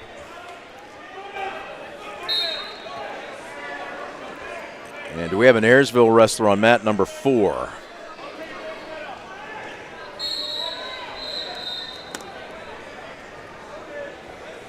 Yep. Trying to get Josh's attention. It'll be match 183, match number. Josh.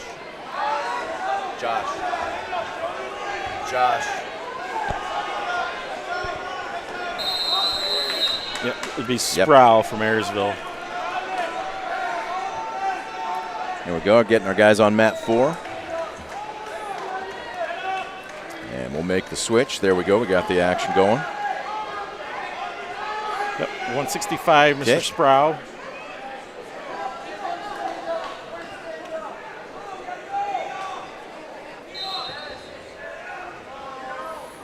Looks like he's in control, 3-1. He kicks him out, make it a 3-2 match. See if we can get another takedown here.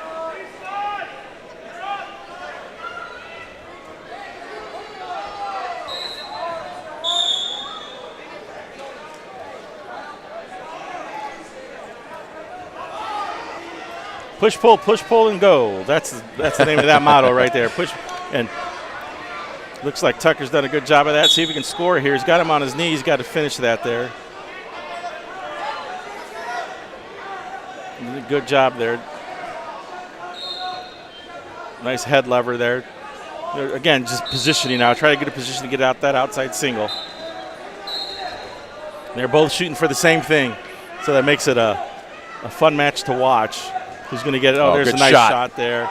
See if you come up out the back door. Get your head up, butt high, lock. Now go right hand around the waist. Pop the head. Nobody's got the advantage yet. Not yet. He's got to pop that head out. See if he can get it.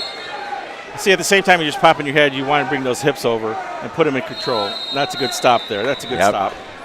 It was a great shot. Stay high.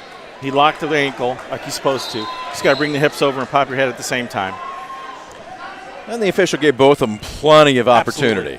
Absolutely. And your bottom man's just holding on tight because he has no advantage. He's a disadvantage. You just want to hold on and get that stalemate. Oh, Sprouse shot, but he came up empty, and there it is. 3 points on the takedown. Luke did a nice job of coming across. He's got that cradle locked up now. See if he can get to the hip to the side and come straight back. Seen a lot of cradles today. There we go. Back points. Get the near fall points now. See if you can get out of it. Obviously, you see the arm underneath the head there. It's pretty hard to get a fall that way. But us officials sometimes are blind. Well, he's certainly maxing out on back points. Definitely got his 4. And Sprout completely defensive right now. If he can hold on. 1 second. He does. He will live to see the third. That's what you want to do. That's just bad position. You got yourself caught. Try not to get the fall. Come back out. You got a whole nother period to wrestle. He's got some work to do, though. Down 9-3. 9-3. Hey, a reversal and 4 back points. Why not? It's 9-9, right? We've talked about it with the new scoring this year. Yeah. Ends up being the great equalizer. But first, he's got to get free. Got to get the first and get the escape. And Luke has a nice long frame. You're talking about how that long advantage of the long body. Yep. There it is. You know, his hips are back, his legs are back, his weight's kind of behind the hips, and he's just, going forward. Oh, now if you get the turn here, Close. Go up around the waist, come up around the waist. He lost it. Again, now he's got to come back up again, see if he can roll up and out. Boy, he had an opportunity there. Absolute opportunity. Instead of coming up and over around the waist and collecting it, he went underneath and grabbed a thigh. Trying to break the wrists, and oof. You can hear that up here. Absolutely. feet hitting the mat. Oh, there's that cradle again. Yep, Sprouse in trouble. Yeah, he's back in trouble. 1 minute left to go. He just got turned, and he's in a world of hurt. That's going to be tough. Oh, nice job kicking out. 4 points, though. Yeah, that's a big advantage. So now 13-3, you're down 10. You have a lot of work to do in under a minute. Basically, you throw caution to the wind in this situation. You need the pin. Yeah, you got to go. You got to do something big here.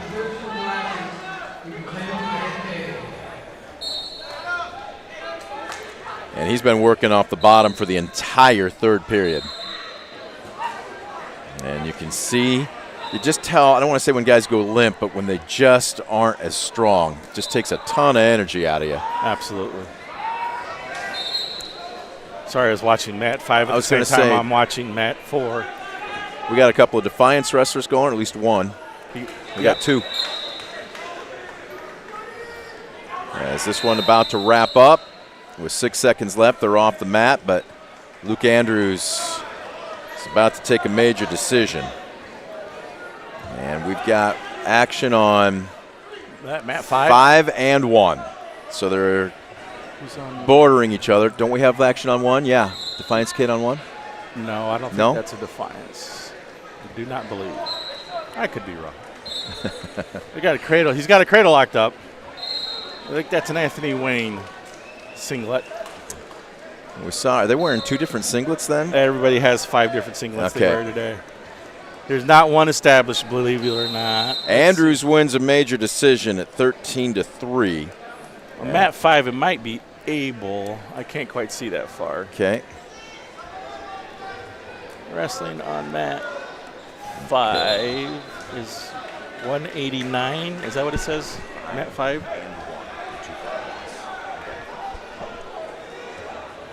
Oh, Evan Davis? Is that Evan Davis on his back?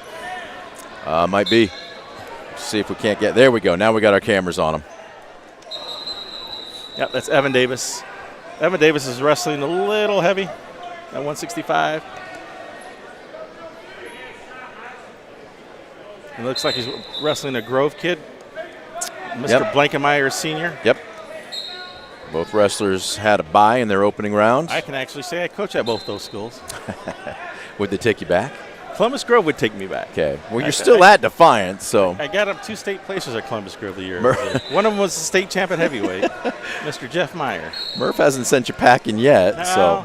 Suitcase is half closed, I'll tell you that. Now, ladies and gentlemen, if you haven't noticed, Ray loves to poor boy it a lot. All true statements. Oh, goodness. All true statements. Let's see if Evan cannot recover for the match and takes the loss. Again, 2 different body builds. If you look at those 2 bodies at 165, you got Columbus Grove, highly talented football program, highly talented wrestling program. They're in the weight room a lot. So Blankenmeyer with the win. You got Paxton from Allen East and Iramali from Toledo Central Catholic here on mat 1. Looks like a 12-3 lead. Yep. And already, am I seeing this correct? Barely 30 seconds into the match. I see 112. I can't see if it's period or 1 or period. It is period. Oh, it's period 2. We had a gentleman that was in front of the second dot. So somebody's big head. I was going to say, uh-oh, that's a lot of offense. He's in trouble here. He's going to get the fall. Is he going to get the fall? He got the fall. Yep. So at Paxton 190 gets the win. Sophomore from Allen East. And Allen East was the school that we wrestled from Columbus Grove that we beat for the state title. Okay. How's that?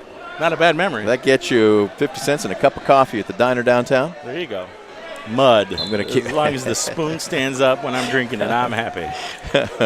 You're not drinking it on the porch Grohl of your cabin? No. You got Grohl here on top, dominating Caleb Caney from Finley. Finley, a D1 program, so they're not bad in the wrestling ring. I have a nephew that actually coaches football at Finley High School. Yeah, they had a somber year after losing their quarterback commit to Ohio State, I believe, with a shoulder injury. He's a good one. Shoulder or knee, I can't remember. His older brother was a standout player too. Absolutely. All right, So Grohl riding here on top. See if we can get another turn. Sophomore, freshman here.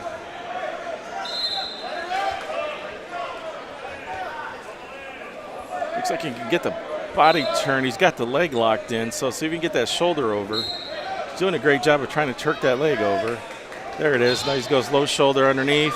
Now he's got him turned forward. He's got the back points. Not quite yet. Not quite where it needs to be. Now he sinks in the half as he comes across. Nice job. Being patient, setting up one move to make another work. Trying to turn him already up big with 30 seconds left to go. He won by tech fall in his opening match. So he's got the 4. Not quite sure why he's still holding it. Looks like he's going to try to get the fall. He wants now. the pin. He's still got 20 seconds to work with. Absolutely. Absolutely. Now he's working. Now he's working. Now he's working. There it is. The fall. Nice job. Great patience. Again, he set in one half, knowing that the kid was going to roll over and comes back across. It catches the low shoulder, gets the extra 4 points. Boy, he's just been dominant in his first 2 matches. Just a lot of work in the room. Now you got Matt 2, Helmke against Paxton. Here we go. Should be a pretty good matchup here. How familiar are these guys with each other? Pretty familiar. Yep. You can throw a stone and hit each other's school, right? Exactly. Big school, small school. Yes, sir. Helmke is a low rider. He will stay low to the mat the whole match. Abel's got to try to find a way. Abel has a great double leg blast if he has the confidence to do it. There it is, goes outside, comes in, tight waist, see if we can lift him up.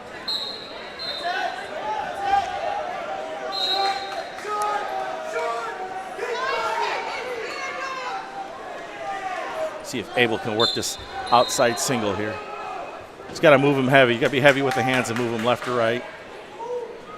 Matches level, matches level. Abel, that's not where we want to be at. Yeah. You know, that's a tough spot for Abel.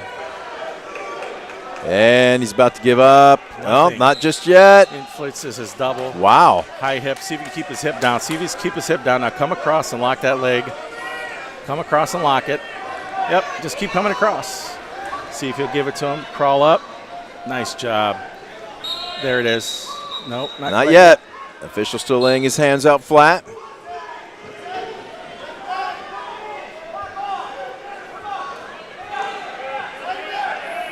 Don't give up to 3. Still have nothing. Still no control. Neither wrestler has control here. So the official's done a great job, too. Holding. Actually, you hold those. Yeah, you just don't know. There's no complete control anywhere. Now, Abel going to try to bail out. There it is. Now he gets the 3 up. That was just a battle of wills.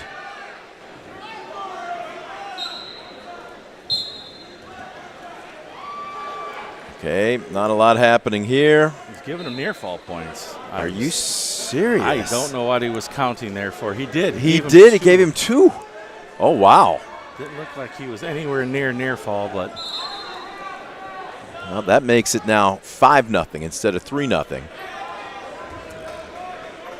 Paxton will see the final second of the first period tick off the clock. He's on the bottom.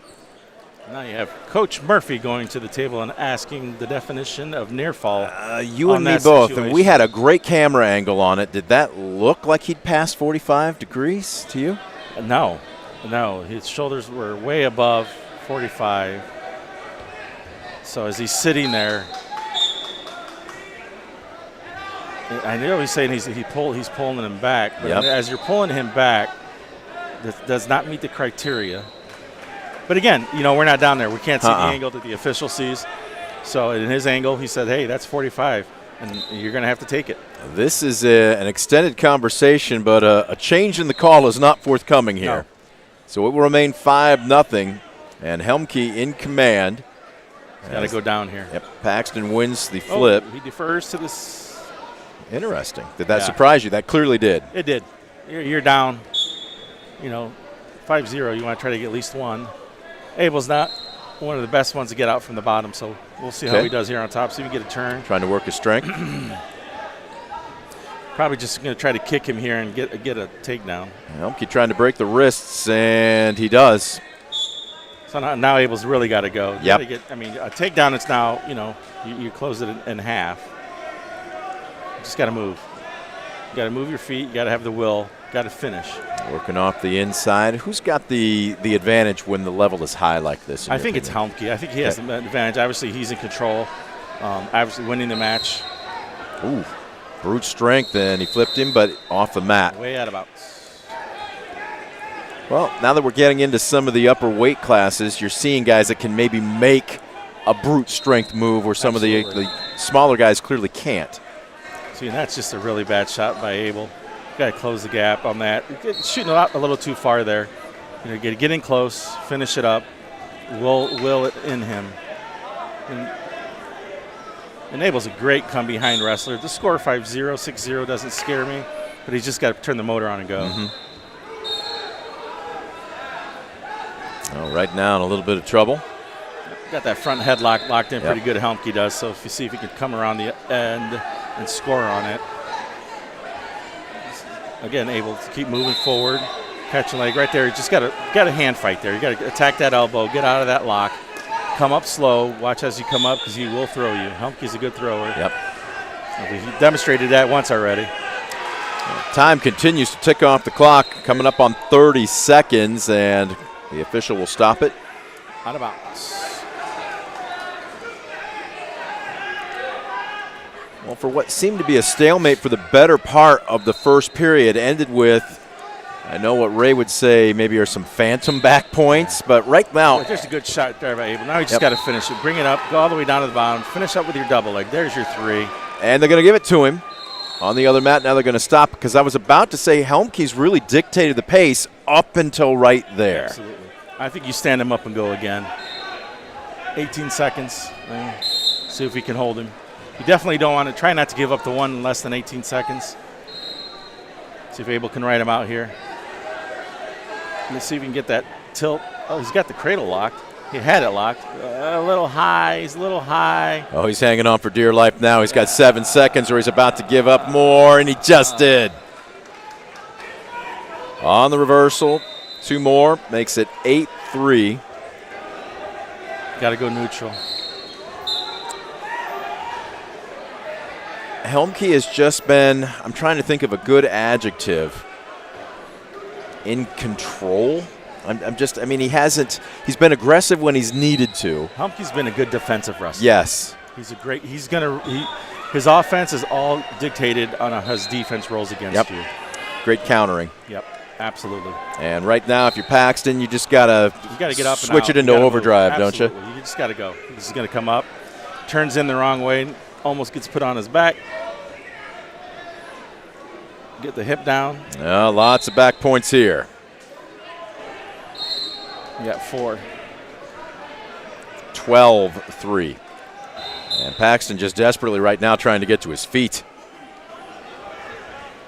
There's tough. That's going to be hard to get out of. Look out. Might get the fall there. The official's right on him. And he gets the fall. With 1:24 left to go.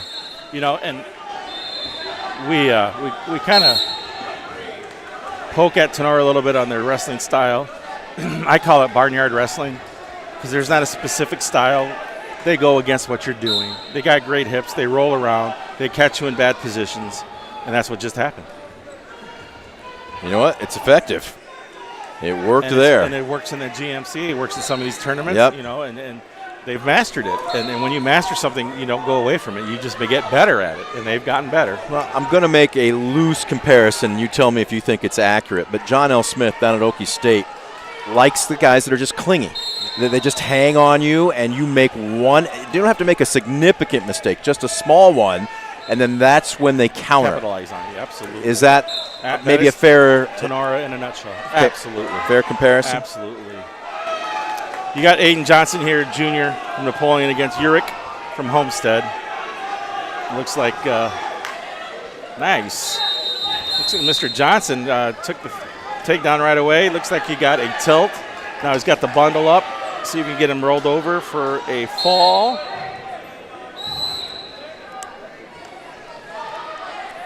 Well, getting after him. Yeah, he is. Talk about different styles from what we just saw with Tenora's wrestlers to here with Napoleon. Just aggressive. Go just get it. attack, attack, attack. Yeah. Coach Seiler has, I've heard it many times, don't go out there and be weak. Go out there and be strong. Finish strong, wrestle hard, give it all you got.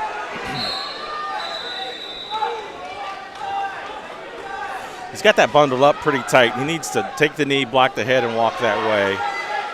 Gives it up, takes the 2 near fall.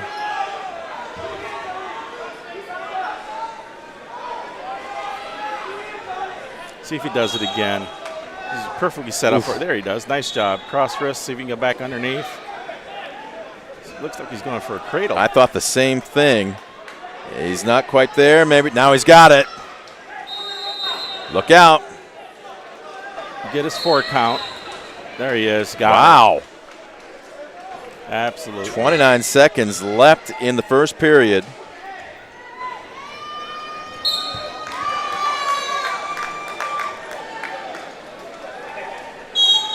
What's impressed you the most so far today, regardless of what the school, regardless of the weight class? Anything really stick out to you? Stamina. I mean, a lot of kids are wrestling to the end. There are quite a handful of tech falls, but a lot of kids are going 3 periods. And that's, this early in the season, that's surprising. They're wrestling hard. They know what they're doing. I think Murph's making his way up here to come talk to you. You're going to hand the baton off, to use a track term? I might. You've done more than run the opening leg. You've run basically the first, second, and third, but yet Murph's going to take the glory of the anchor leg. Are you okay with that? Yeah, absolutely. I got some of these bigger kids that need to go down and help out a little bit. Alex. It's called job security too, right? Absolutely. Can I give him a donut? Will he have – what's his diet? I know you said he could talk for 4 hours on nutrition. Does he walk the walk? Ask him what a fluffer sandwich is. A fluffer sandwich? Is that real food? It is real food. Is it like meat or is it sweets? Sweets. Sweets. A fluffer sandwich. All right. I got an idea. We're talking like cracker fluff? No? Okay.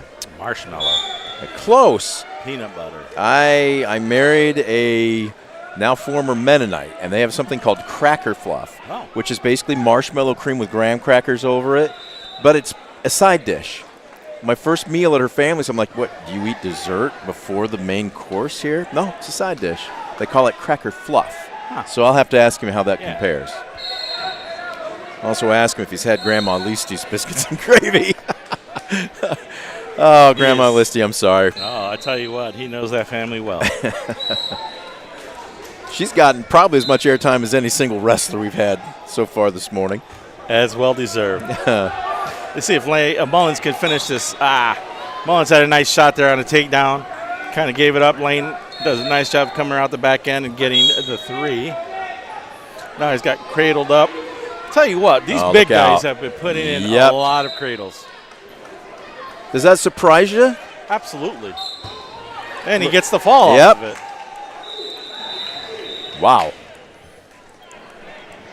We're working our way into the big boys at 2:15. And Earl with the pin.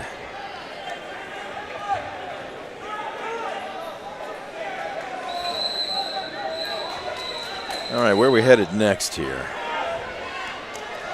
Area interest, is that a Patrick Henry wrestler I'm seeing? Patrick Henry, Columbus Grove again on 7. On 7. Okay. Got Tenara in a little trouble on 2. Ooh, more than a little. And we just lost a Tenora wrestler to a fall. Do we know who that was? Yeah, Gavin Schroeder. Gavin on mat 7 against Trent Johnson for Patrick Henry. Schroeder, Schrader. I'm going to say both. Just to be safe? Absolutely. And on mat number 7, it looks like we've got a Defiance wrestler warming up. Am I seeing it correctly? Yep. Tyson Doding, that's what I sort of need to get down for. Sure. Go if you need to. Go. I'm going to escape, and Pat should be on his way up. Absolutely. No problems, no worries, buddy. Thanks for joining us. Ray doing more than yeoman's work. He's going to go from the headset to the mat. We're going to actually see what Ray Romero looks like in another match, maybe half a match on mat number 7. Right now we are staying on number 7.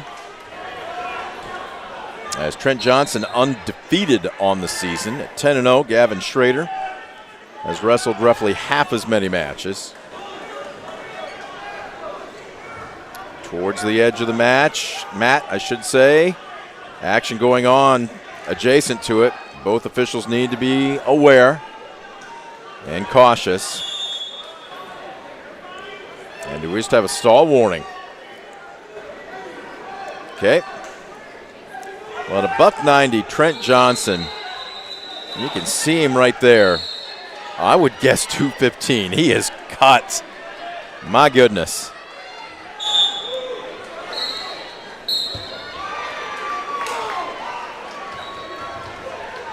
Oops, and he just gives up the reversal. And just in a shell, late on his base. Right now, I don't know if he needs to catch his breath. A second wind. He's just now to his feet.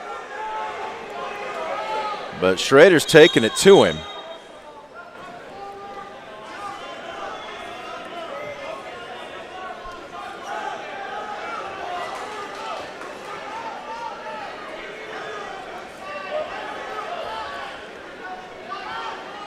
Stoppage of play, and do we have a little bit of blood? Yes, we do. They're going to have to clean it up.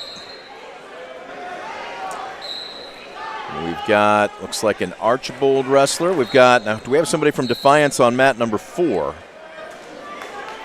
as well? So we've got plenty of area action taking place right now. And there you're taking a look at 215. And this is Alex Hinojosa, the junior, versus Kogan Estel from Evergreen. Working our way into the big boys now at 285.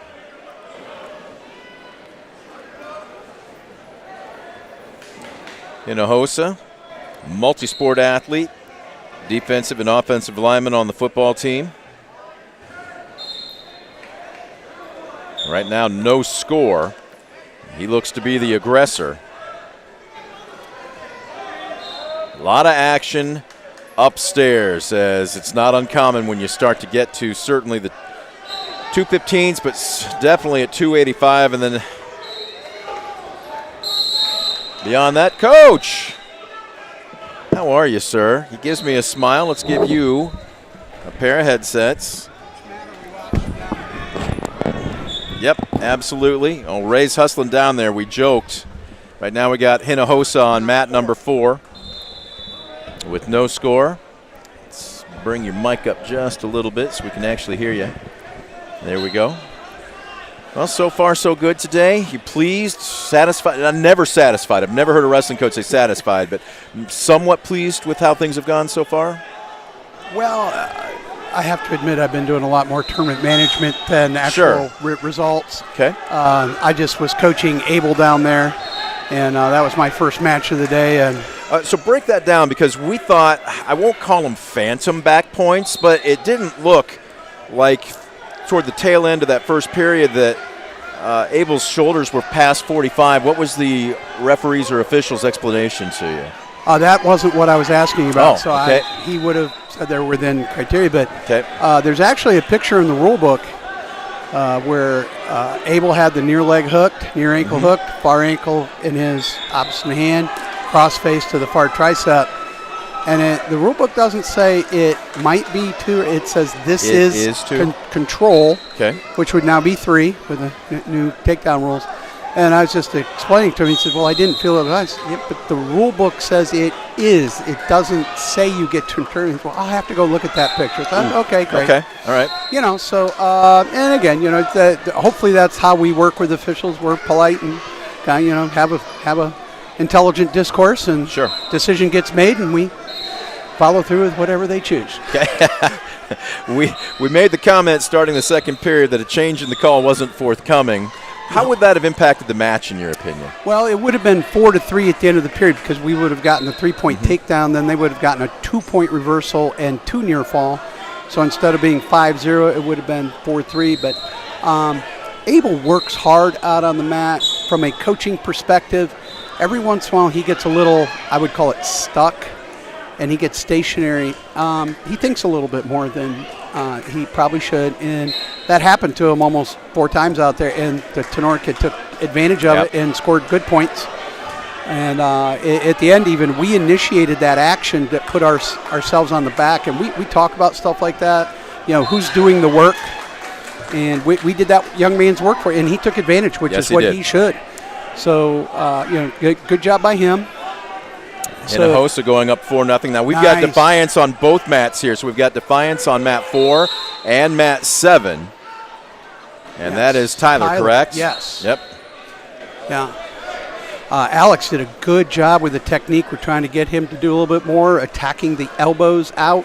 With these bigger boys, you attack their shoulders. They're pretty beefy. They're big. So get out and attack that joint, get it separated away from the body, get a little more leverage. He did a good job right there. Up 6-0. We were talking about it, but I'd like to get your take on it too, because now that we're into some of the bigger weights, as Tyler's got his man turned, he's got back points, he's got the pin. You did not see it on mat number 7, but Tyler Doden-Kessling just picked up the win by fall. Yeah, Tyler is coming here unseated because he was injured at the end of last year, so he doesn't have that criteria base, and he hasn't wrestled enough. He just got cleared recently from some injury issues related to both wrestling and football. And he's going to be a handful for a lot of people, even though he's not seated. He's a sleeper? Would that be a good term for him? We'll go with that. And then as he continues to get in better shape, it's just going to be even more and more and more. We thought he had a good chance maybe to sneak into the state tournament last year. Definitely would have been at the districts, placing top 6. So his injury prevented him from having a good end of last year, and then he missed a lot of spring and summer activities as well. So we're looking forward to him, making that improvement. Hinojosa's going for the pin. He gets it. He wasn't satisfied with what would have been a major decision. What's that say about the young man's mindset? Oh, I'll tell you, he had a great spring and summer. He's made so much progress, and same thing. He's come into the season a lot more confident, and he also is committed to improving, not just, like you said, not being happy where he is. He's going to keep fighting and improving. He's making great progress for a small heavy. Sometimes it takes a while to develop that style and understand what you can do, and he's doing a great job. Let me ask you to expand on that, because Ray and I were talking about it before you came up, and it's not uncommon when you see probably 190 up to see a lot of the action and the levels be higher. And you got guys that, let's be honest, too, just by virtue of brute strength, can throw a guy and change a match in the snap of a fingers. But what we just saw there from Hinojosa was good technical wrestling. Right. Does he get credit for that? Oh, absolutely. And one of the things we've been working with him probably since he started wrestling, knowing he's going to be a smaller heavyweight, you don't want to get stuck underneath these big guys. So I got to stay on the outside, but on the outside sometimes, because they are so big, it can be harder to score points. And it does take some technical development, confidence, repetition, all that stuff. And like I said, this is where Alex has really improved on his feet. And then you're going to see, if you watch him through the course of the day too, even with some of the taller kids, he's learned how to snap them down into like a front head trap. And then he's going to keep extending them until they get a knee on the mat. Once they get that knee on the mat, now they're not as mobile. And now because he's a quick kid for his size, he is deceptively quick and agile and athletic. And that's what we want to take advantage of. Like I said, I don't want to stand there chest to chest with somebody 40 pounds bigger than me and 6 inches taller or whatever. And there probably are some heavyweights out here. But he's really learned how to excel in his body shape, which is great to see. Love it. Speaking of big boys, right now you're looking at mat number 7, which is just beneath us. Zach Gunther, a senior from Franklin, taking on Skylar Rita from Patrick Henry. Okay. Difference in body types. Absolutely. Now, Franklin is our Wisconsin team. So that they've traveled, came here last night, and they'll stay tonight. And they're the team that just called us up out of the blue about 5 years ago. So they approached you. Yeah, and said, new coach, love him, by the way. His name is Deval Sano. He's engineer by trade, but he took over the program and said, you know what? I want to give the kids an out-of-state trip during the holidays, but, we know we're not Brecksville. We know we're not, Medina or whatever, but Ohio's a great wrestling state. We saw your tournament. Would you welcome us in? And it's like, absolutely. And they contribute nicely. They're well coached. Their kids wrestle hard, and they're disciplined. You know, they're polite. They're respectful. Love this guy. He and I have sort of become wrestling friends. We'll call each other, probably talk 4 or 5 times a year. You know, just about whatever. And but like you said, definitely a difference in body shape and style. So the young man from Franklin has to learn how to wrestle in his capacity. The young man from Patrick Henry would have to learn to wrestle his. And then that clash of styles is partly what makes wrestling so interesting at times. Being on the bottom to this Zach Gunther kid, I don't think is probably beneficial. Oh, an Olympic headlock, and all of a sudden things have changed. Rita's got him, and now he's working for the pin. And he gave him up. How many back points did they award there? Well, let's see. Are you surprised that he released that quickly? It looked like he had him where he wanted him. I don't know if the new out-of-bounds rules were something that he was thinking about. Wasn't sure if he could maintain that control while staying in. Wow. Well, he had him dead to rights. Yeah. Now, here's where stamina comes into play, though, too, doesn't it? Because Absolutely. Rita looks a little bit trimmer, and he doesn't look like he's sucking wind quite as much. Right, and that's one of the things we want to do, going back to Alex Hinojosa being that smaller, heavy. Hey, get those bigger boys into that third period. You know, the metaphor is take them to deep water, right? Love it. Yeah, so see how they do. And I think that this would be very true in this match as well. Ooh, you don't see that a lot. Throwing that boot in and trying to come over the top of a bigger person. It's one of the things that Ray and I were talking about as well, too, and not just at the heavier weights here, but really throughout the entire afternoon. We're seeing a lot of matches go deep into the third period, if not the full distance. Stamina this early in the season, you got to have it. It can be difficult this early, too, because a lot of these young men probably played football. Yes. And have maybe not been in the wrestling room as much. And, you know, we've got ours like Tyler Doden-Keeling just got cleared for full participation maybe 10 days ago. And he's going to do okay, but he is not fully in shape yet either.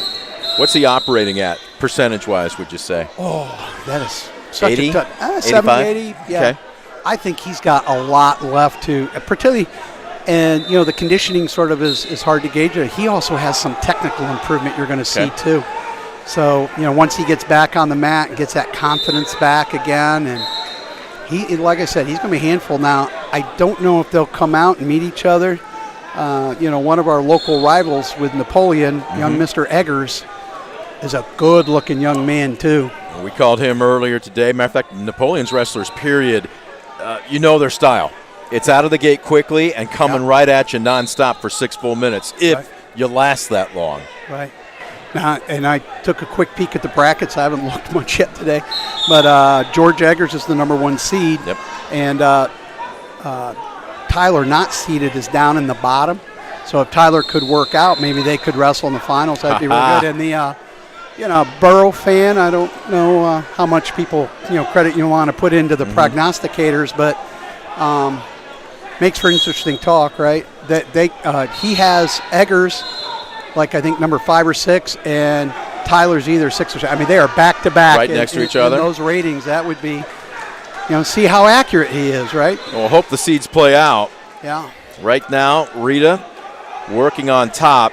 Just look how flush Zach Gunther is. He is having to spend a lot of energy on the bottom. Yes. And Rhea, this is a technique. It's called the Blair ride that we need to do a little bit more of in Defiance, but we actually invited an assistant coach from Ohio Northern up to help us with that this summer, and we're still working on implementing it because it's a great ride and then turn. I didn't want to really do it unless we could coach it properly and get it. So we're still working on that a little bit more. He did a really good job with that right there. Rita wins by pin, or by fall, I should say. And now we're seeing some of the action coming up from the bottom side of the bracket. As we've worked our way, I believe, was that the last match at 285? Do we have any more going? That was it, right? Yeah. So now we're working up the backside. And bear with us, folks, because this is truly shooting from the hip now. And we've got Sam Mast out there. On mat 7. Yeah. Okay. Now, mat 6 looks like we could still have some championship bigger boys out there. I think I'd missed them. Okay. Nice, Sam. Finish it. Get underneath. Nice slide by. Sam has improved a lot. He is a young man that I think is going to continue to improve. Last year, his goal in wrestling was just to change his body composition. He came in at about 180, 85, and he's now currently wrestling 150. So he's still learning how to wrestle in that newer, more fit body because he doesn't want to have some of the conditioning issues that you were pointing out earlier. So, well, and that's not just one weight class. That's multiple weight classes. Absolutely. And this is one of the great challenges of wrestling because a lot of different people can wrestle this, but we study everything in the United States. We got statistics like there's nobody's business, right? Highest functioning wrestlers tend to be 7 to 10% body fat. Okay. Until you get up to the higher weights, and sometimes even kids, like you said, even in the lower weights, are working to change that body composition to get down to that point so they can excel at a higher level. Because it impacts your cardio, it impacts actually how well I move, my quickness, my agility. And Sam, like I said, he's really done a good job of improving. Now, this is interesting because Taurus won the disc flip, but he elected to go optional. Does that surprise you or no? I'm not sure. And again, particularly, you're like you said, this is sort of a wild card down here. And if this is a young man that isn't maybe incredibly experienced, maybe he's most comfortable on his feet. Trying to get a look at the scoreboard on mat 7, and I can't quite see it from behind.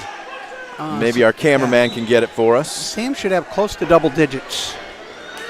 I don't want to guess because Lord knows that's the worst thing to do. Because this is his second takedown, each one 3 points. Boy, he's turned him here. Come on. Ooh, no. Got a little high. Yeah, I'm not a fan of that reach over technique. If you can't tell, I'll try to not be too much of a coach up here. But. No, you coach your ways. You got him cradled up, and now he's got him turned. Now he's got his arm underneath his head, so that might be a little difficult to get the pin, but he just picked up more back points. Yeah, I think he gets one more chance to turn him. And that is a technique Sam's getting better at, but it's one that he needs to clean up there a little bit. Like I said, he was underneath the young man himself, so he's preventing the pin, but as he continues to get better with that cradle, he'll open a little gap. There we go, 13-8, okay. Yeah, no, I think that's 0.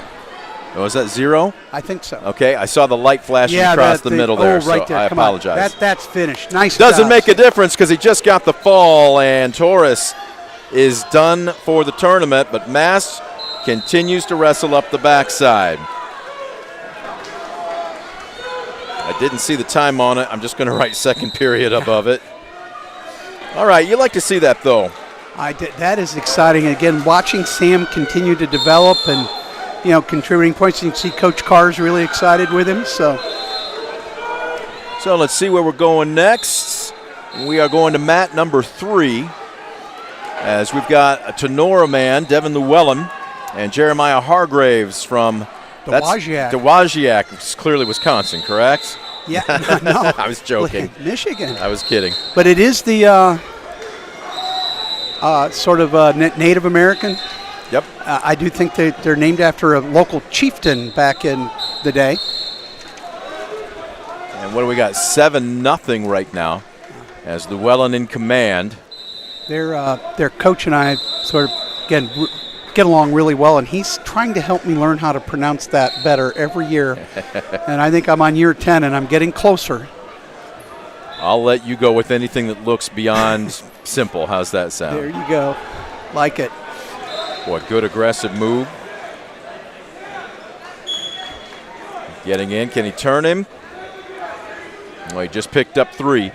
I'm going to ask you the same thing that Ray and I were talking about. With the change in the scoring, now 3 points instead of 2. I know they wanted matches to maybe move faster. It's a great equalizer now. You could be down big and all of a sudden make one good combination and you're right back into it. Do you like the scoring change?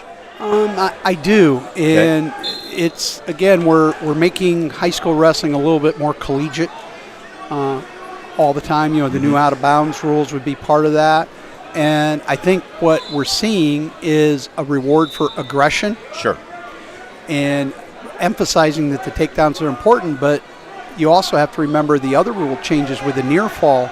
It used to be 2 swipes was 2 points, and if you got 5 swipes, you got 3. Well, now 2 swipes is 2, 3 is 3, 4 is 4. And that's it? So, kids that can, like you said, I'm maybe losing by a bunch, and I get that takedown, and then I can hit a couple different tilts in a row for 3 or 4.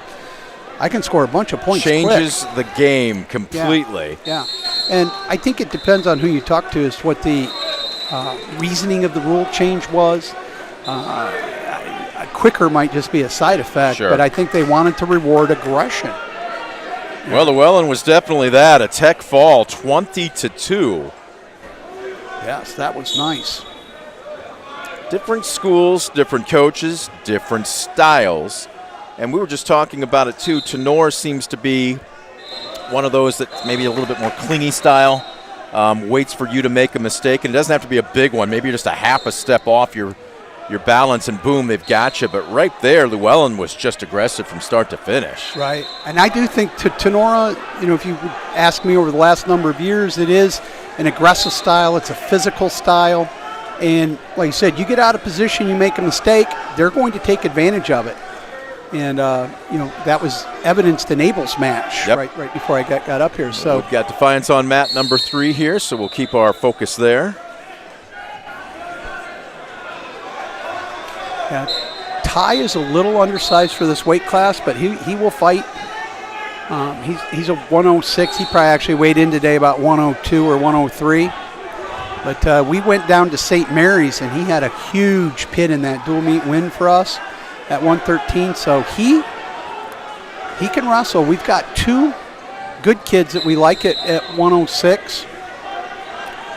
Right there. Oh, Olympic headlock. He's got him turned in. There you go. Nice. Is he going to finish him off? Oh, boy, that's that. He's got that tight. 8 seconds. Can he bridge out of it? He cannot. Wow, short work, and that's just tremendous.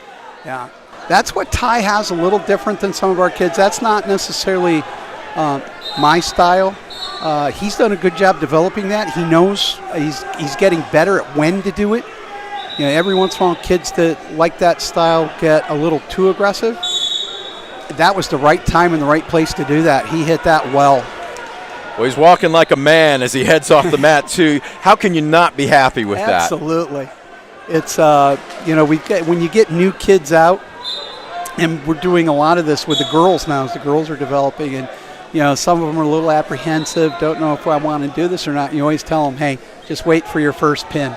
There is no feeling like it. And then everyone after that, just as sort of a refresher as to how exciting that pin is. And like you said, Ty coming off, particularly being up a weight class. Yep. And yeah, that is good stuff. Every now and then the sport gives you a piece of candy.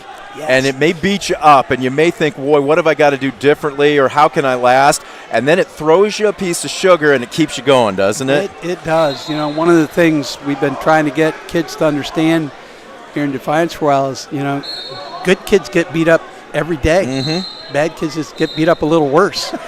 So I should be working I should be working to be the good kid, because I like you just said, I need that piece of candy to remind me that getting beat up is worth it.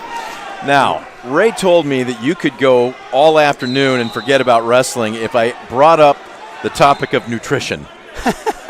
But I do want to ask you, because this obviously tournament is just 48 hours off of Christmas. Yes. It's not like it sneaks up on you. But what was the message to the guys with regard to what they're putting into their bodies to be able to, number one, make weight, but also, number two, to be able to last against really good competition like this? Right. And, our first message on, Christmas Eve was, because we came into practice pretty short, tried to be intense, get out early so they can go home, enjoy Christmas Eve, Christmas Day.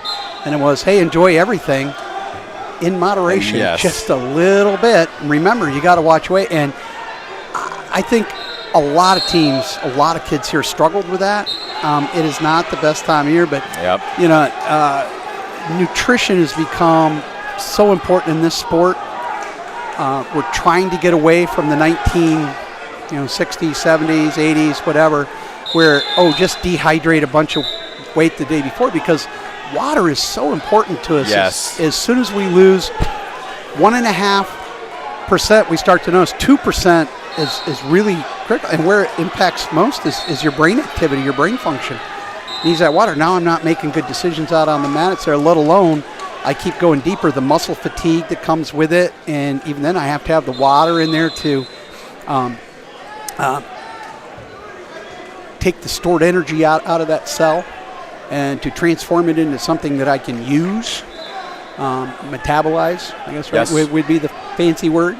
And we are trying to talk to these guys more and more and more. It's like, if you really want to be great, again, the off season is when I should be adjusting Yes. my body and getting into that leaner, trimmer. If I'm a high-end wrestler, it's the off season where I get into that 7 to 10% body weight range. I'm lifting to get stronger. I'm stretching, get more flexible. And if I will do that, I can actually eat normally during the season. I don't have to starve. Myself. And, that is still one of the things you hear in the sport of wrestling that we're trying to combat is, well, you're going to make me lose weight. No, I'm not. Now as a coach, now you might choose to, but if you do, it's usually because I'm a little softer than I should be. I'm, my cardio is not. You got to where be honest. Yes, and it's hard. It is hard to have kids hear when I'm telling you that. I'm not yelling at you. I'm not angry with you. I'm just trying to help you be a better athlete. And you've chosen, and I've had a couple kids through my course of career do this. They'll come out for wrestling, and you go, okay, what sports have you played in the past? And they go, oh, nothing. And you go, seriously, no, like little kid soccer, bumblebee soccer, you never played t-ball, you never done anything? They go, no. So in other words, you came out for mountain climbing and you went with Everest first, And It's a tall order. It really is. And there are so many things to learn. And then I think a lot of people don't appreciate how skill-oriented this is.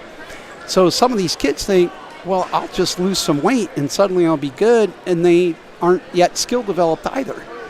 And this is really, there's so many facets to this sport, but nutrition is becoming more and more important all the time. Absolutely. And it's, one of the analogies you get a lot of coaches talking about, and I think I hear this in football and professional baseball. Hey, you're a race car. What fuel are you going to put in your body? Exactly. I can't put the low octane stuff in. I got to put the really good stuff. So my diet would be horrible for these kids, by the way. But I'm 62 also, so Ladies and gentlemen, he doesn't look a day over 32. Let's be honest. Thank you for the lie. We are back. I know where my bread's buttered. We're staying on mat number 4 here as they're wrestling up the backside. And this is still 157 pounds. It's Gavin Baker from Van Wert and Kyler Lovejoy from Fairview. So a couple of area wrestlers. Well, oh boy, and immediately he's turned to him, and this could be over with very quickly. Any daylight between the shoulder and the mat? No, it doesn't look like it. Wow. That was quick. That's just so, well, I was going to say, nope, they called a, yep, they did. Wow, done in, a minute and 20 seconds? What's the message? Because here we're talking physical, but you got to be talking mental as well. I mean, you're 2 and out, and you're watching from the stands for the remainder of this tournament. How much of it is mental here? What's your message to a guy who's wrestling that first match up the backside? It probably depends on who it is, okay. Honestly, because you get some guys coming through that backside that are still experienced and confident, and the message is go out and be you. It's now a shorter match, so cardio is not as important. It's a 1-minute first period followed by 2 twos. So hey, just go worry about the wrestling. If it's a lesser experienced younger kid, it does become more mental, and I would take Sam Mast as an example. When he was in middle school, I think I don't know if I angered him, frustrated him, I did something, because he went out and wrestled a young man. He just wasn't ready to wrestle yet. And I worked in private education for a long time, Catholic school, and I remember an old priest when I first started teaching, and he would look at you as a teacher and go, hey, there are some kids, all you can do is feed them, water them, love them, hug them, and watch them grow. And at times, that's the message of these kids in the backdrop. You're just not there yet, so don't give up. Keep fighting. Let's keep working. We'll learn from whatever happened out there. We'll show up to practice, and that's where we'll start improving. And it might not be tomorrow.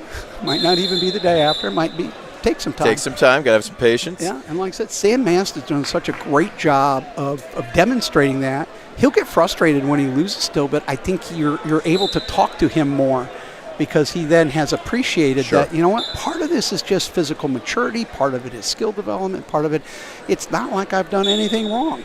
And I think that's the younger kids want to beat themselves up too much. Oh, I've done something wrong. When And quite often the answer is nothing. Just stay with it. You'll eventually get there. keep fighting the good fight. Yeah. Hey, this is such an experience-based sport. And when you watch and your viewers are seeing different actions on demand, you'll eventually notice which kids have been here a while and which ones haven't.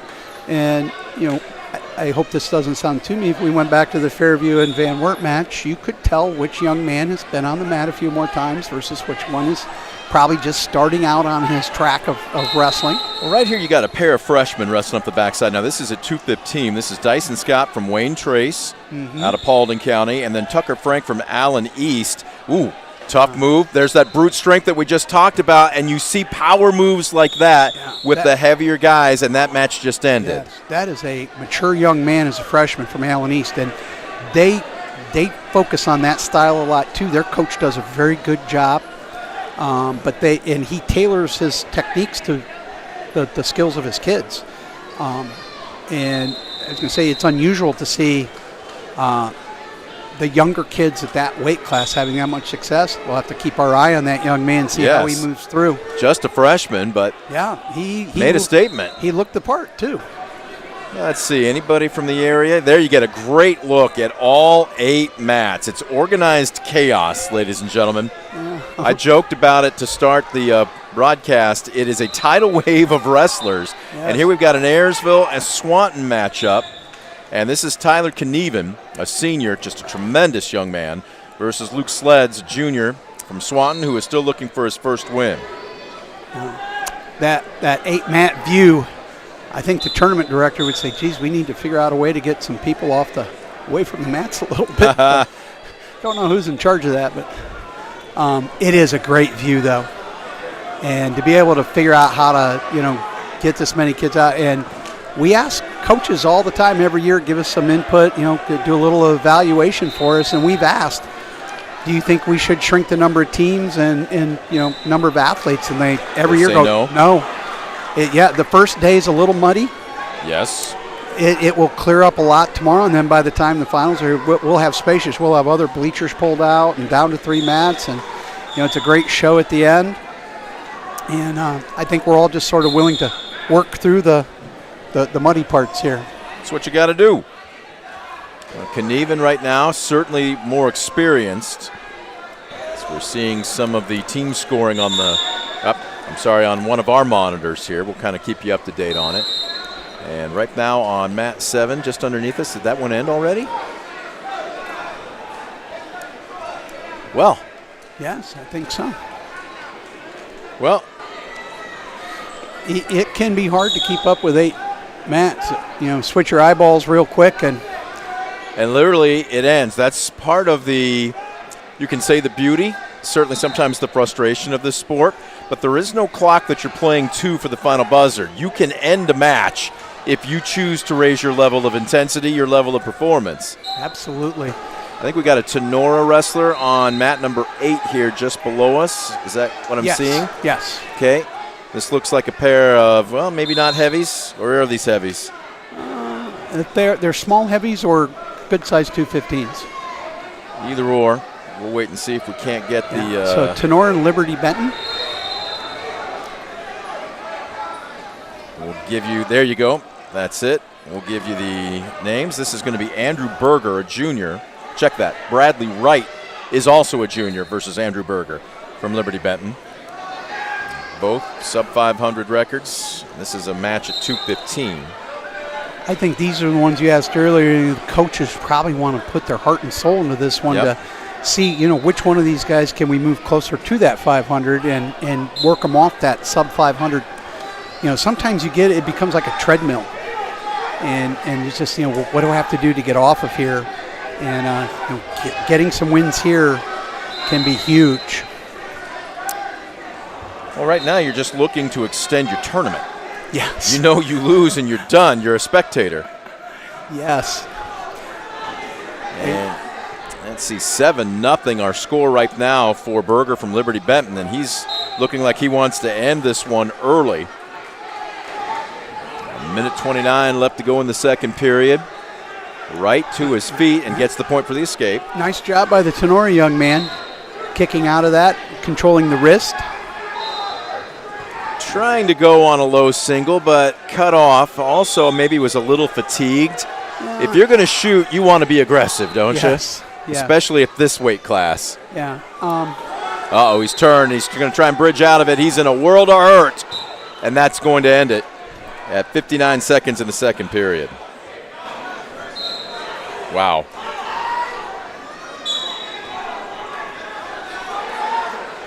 Well, I would say fatigue and confidence a little bit too. Hey, my coach told me I'm supposed to shoot, so I think I'll sort of try this. But like you said, when you go, I gotta go. Look, you'd rather have an aggressive mistake than a passive mistake, wouldn't you? Absolutely. I can learn from those. It is really hard to learn from passivity. Just trying things half go. It's I gotta give it my all. I'm sorry, go ahead. We got another Defiance wrestler here on mat 7. Now this should be a championship match. This is Tristan Draper. Okay. Wrestling another freshman from Columbia City. At 106, Braden Atkins.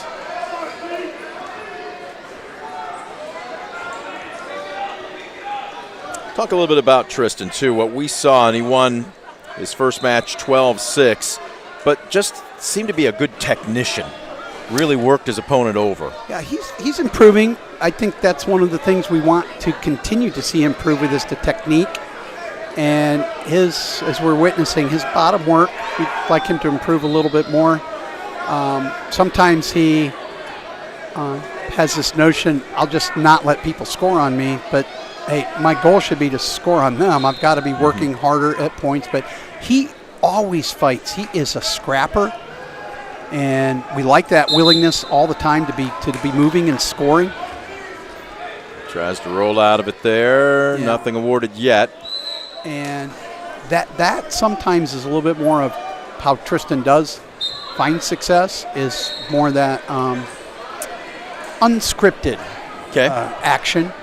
But we're trying to get him, we're talking about style a lot, develop a style where we're the ones that are dictating pace, dictating motion. It's our attacks. And he's improving. Like I said, we've got 2 young 106s, both freshmen, he and then Ty, who was wrestling 113 earlier. And we talked about Ty wrestling basically out of his weight class, and his opening round was almost got that move, almost got the reversal, almost locked in, where if he'd been wrestling down 6 pounds, he probably finishes those. You asked a lot out of him, but we saw what he's capable of in his last match, though, too. Right, and that's we're really excited about both these young men. They're going to be an important part of the program for, all 4 years here. And, what's always fun then, too, since they're both younger, smaller, I'm sure they don't envision themselves as leaders of any kind yet, but watching them grow up and becoming leaders of the team, and and a lot of that does have to do with that development of technique, of style, expectation, all that stuff. So, well, he doesn't appear to be too winded for having worked most of that period on the bottom, but what do you want to see him do here now with the start of a fresh one? Well, I'd like to see him control the tie a little better. Us move that young man rather than him move us. And see, we're reaching out too much. Good low level, good low double, and he's in trouble. He is responding to that young man rather than dictating to that young man. Well, Atkins has yet to be awarded the points. Yeah. Now he needs to pick that up, and one of the And there it is. Yeah, and young man's got a cradle on us. Turn him, and now the back points are kicking in.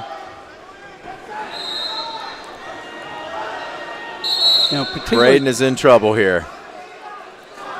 How do you bridge? How do you get out of this period? Well, I chuckle at that because we ask that a lot. We'll get kids that will say, "How do I get out of this?" And see, he's back up. He's way too high with his hands. He's letting that young man get down onto his legs. Need to keep his hands down a little better. Best way to get out of anything is to not get into it. I knew you'd say that. That is the philosophical answer. Yes. And, once I do, then I have to be working on his hands and but it's easier to work his hands before he gets it locked up. Right now this kid's feeling his sort of dominance over Tristan, and I think Tristan may have given in a little bit here. And that's a bit of a dive. Another. Yeah. And he's working his way towards a tech fall, and I think he just got it. I don't see the scoreboard. We can't quite tell from here, but. It was a tech fall, yes. Yep. So the tech fall goes to Adkins. And working our way, matter of fact, at the very next mat number 6, we've got a Tenora wrestler. I believe we're at either 215 or 285, and we just see him taking off his anklet. So, and looking at 106, that looks like a pretty deep weight class. That young man was the number 8 seed. That was Brock Bailey from Tenora winning over Ariashi at 285. Things are moving fast and furious here, ladies and gentlemen, so bear with us. And now up next, are we going to mat 4, it looks like, as we've got Ethan Sainholtz from Napoleon and Colton Kimmel from Wayne Trace. All right. Just right here in the flip as we just ended the first period. We'll go to period number 2. This is at 113 pounds. So much action. Yes. Now, I think Ethan is a young man that Napoleon believes will have some success this year. I don't know if he would be long-term 106 maybe, but he's had 2 nice takedowns.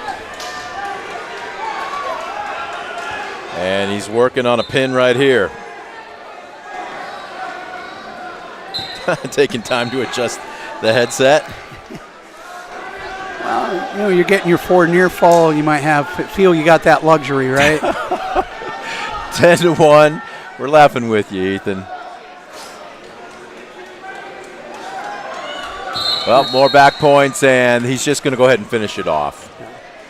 Now, if he does that in a tie match, I'm pretty sure Coach Seiler would be having some... have a talk with him? Have some words at the end there. Yes, sir.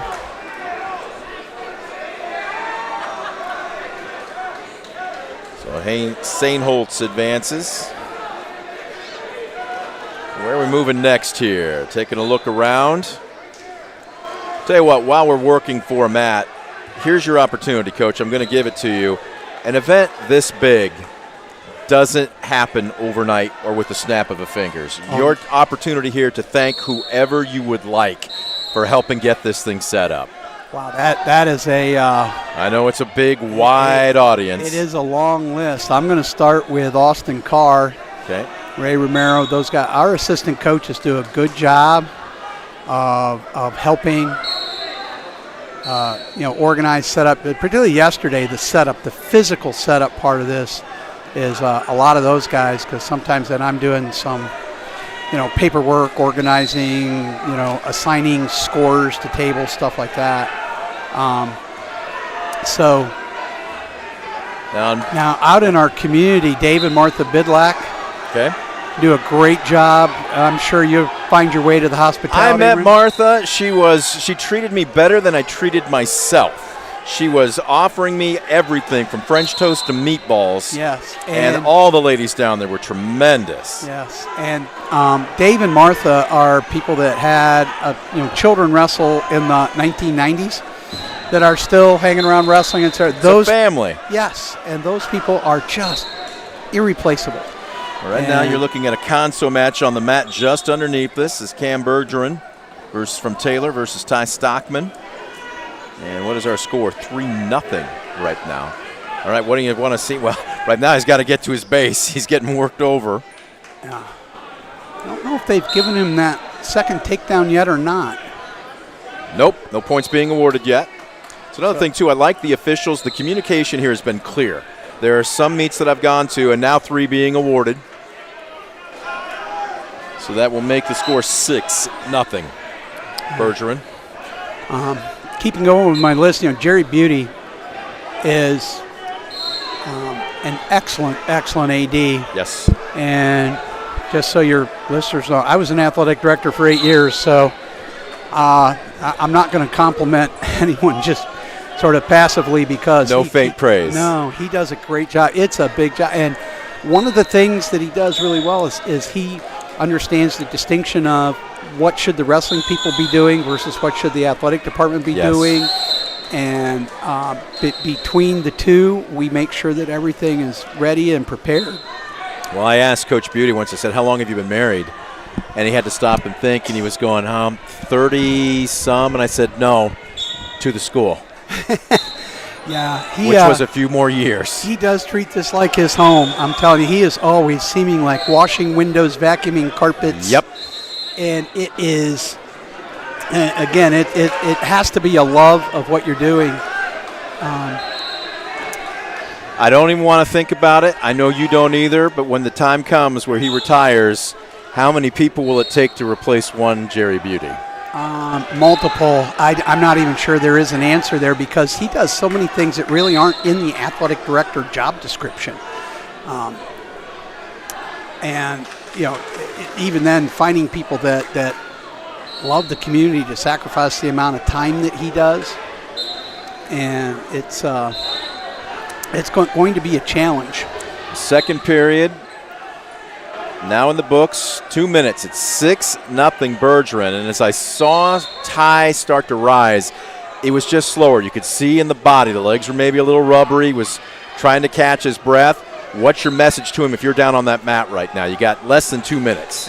At some point when you get to that, it's just heart.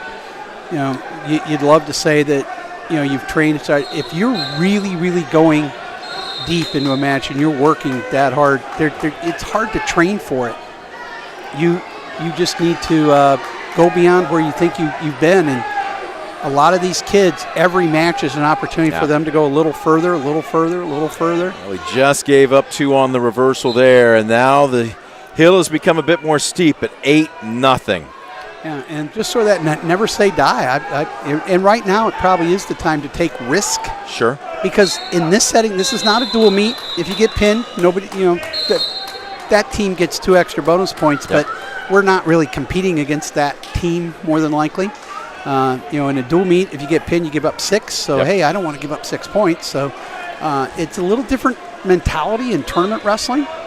And just keep trying. Just keep trying stuff. All right, now we'll see what Ty Stockman's will to win is, but you can see him breathing heavy, and he's giving up back points. He's trying to avoid the pin.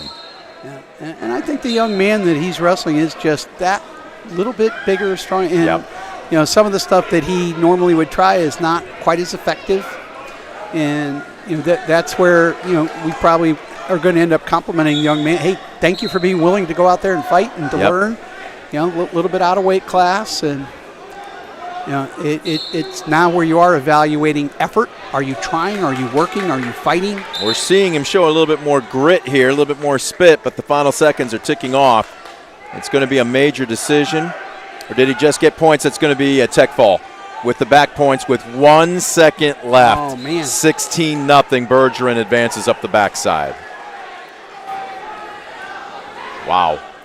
I'm looking at Josh here. I'm looking at mat 5. I see a Tenora wrestler. We are on the same, absolutely. And this is Leroy Gill from Tenora. Mat 3. Excuse me, mat 3 on the far side. Gill taking on Pierce Morgan from Yale. You got a couple of freshmen going at it. One thing we noticed with Gill in his opening match, Coach, was how physical he was. I mean, if you're on the bottom, you don't want to be. He punished you. Right now he finds himself giving up back points. Yes. Yale last year was their first year here, and their coach had said that they would come be competitive, and they were. We have been impressed with the Yale wrestlers last year, and looks like continuing on to this year. They fit really well towards the top of this tournament in the grouping. And wow. Well, I guess it pays to be young and have oil in your joints. I was about to say Gill looks like a slinky, but he ends up giving up the pin, and he might have hurt his ribs there in the process. It hurts a little bit more, too, when you get stuck, though, doesn't it? It does. It's, again, there's just every once in a while, you said the sport throws you some sugar. Every once in a while, It gives you the Sour Patch Kid, Yep. I guess. Whatever. It's Not to date yourself. Sour Patch Kids. Do they still make those? I'm not sure. You went Slinky, and I was thinking Gumby. So I was thinking Green Horse and whatever. Both mid-'70s to mid-'80s in our pop culture. I guess we can keep it in the same range, right? Yeah. But I know Sour Patch Kids from my children, though. Okay. So, it's like, I remember sour gum. You remember, like, oh, yeah. the fruit stripe gum that was sour and had the crazy stripes on it? Yeah. Now we have to be careful. We might be dating ourselves? just a little bit. Well, now that's funny because I had Chris Dales doing color with me for a basketball game last week, and he went candy bar.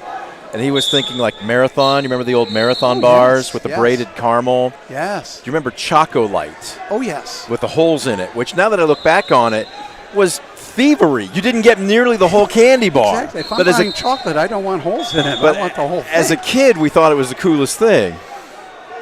Back to our childhood memories, that four-wheel drive trip down memory lane. We go to mat number 3. And this is Trey Wyrock from Archbold versus Colin Warfield at $1.20. Ray and I were mentioning this, but I'd like to get your take on it too. Archbold just seems to be one of those schools, and it doesn't matter what sport you're talking about, whether it's boys or girls, whether it's fall, winter, or spring. I don't want to call them an anonymous voice in the chorus, but nobody's surprised when they win. Yet at the same time, you're always like, well, they're the underdog. It's just a school that probably doesn't get nearly the respect for the athletes across the board that they probably deserve. Yeah, I'd like to know who doesn't give them the respect, I guess, because as a coach, I've noticed that for a long time, and it, wrestling-wise, they had a legendary coach back when I first started. Not that much older than me, but he had great success already. His name's Chuck Forward. And then they followed with Brian Beecher, and now it's going to be Cody Roofer. Their community, I just think, expects to win. Yes. And they're going to work hard at everything they do. They're going to be tough at everything they do. And it's something I'm trying to do in my program here at Defiance that I found maybe a little more challenging than I thought, because again, I'm a Defiance native and wrestled for Hall of Fame coach Larry Saxton. And when I got hired, the newspaper wanted to talk to me, and their first question was, so you're going to save Defiance Wrestling, right? Oh, ouch. That's not a loaded question. No, my answer was no. This is a community thing. One person is not going to make or break. This has to be top to bottom, and that sort of goes back to all the thanks of this tournament. We are developing that community base that supports us. So many, the hospitality rooms, so many restaurants. Oh, tremendous. And, like you said, ladies in there working, et cetera. It's not just the kid in the singlet. And I think Archbold reflects that so well in all of their sports. And it's a little bit like the MAC, maybe not to that level, but, all of those schools down there, the Coldwaters, the Versailles, the St. Henrys, the Maria Stein Marion locals, they're just good families who work hard and expect success. If you join an activity, fight through it and become good at it. If you aren't winning enough, then keep working harder. Well, Weinrock just got saved by the bell as the clock now ticks down to 0 to end the period.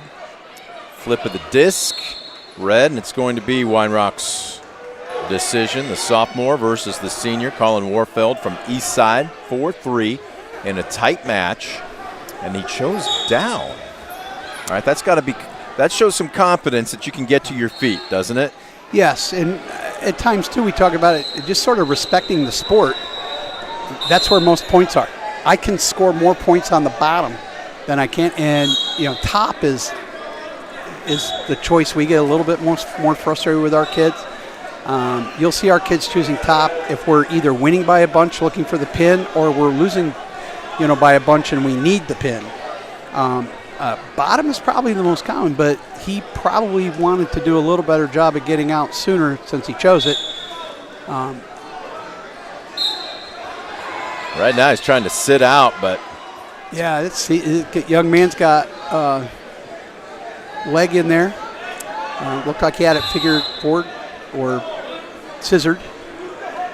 scissor would be legal across the body, figure 4 would be illegal. Well, what Warfield just did too, he looked like he might have been a little high, and he readjusted. Yes. And you can see Weinrock trying to get to his base.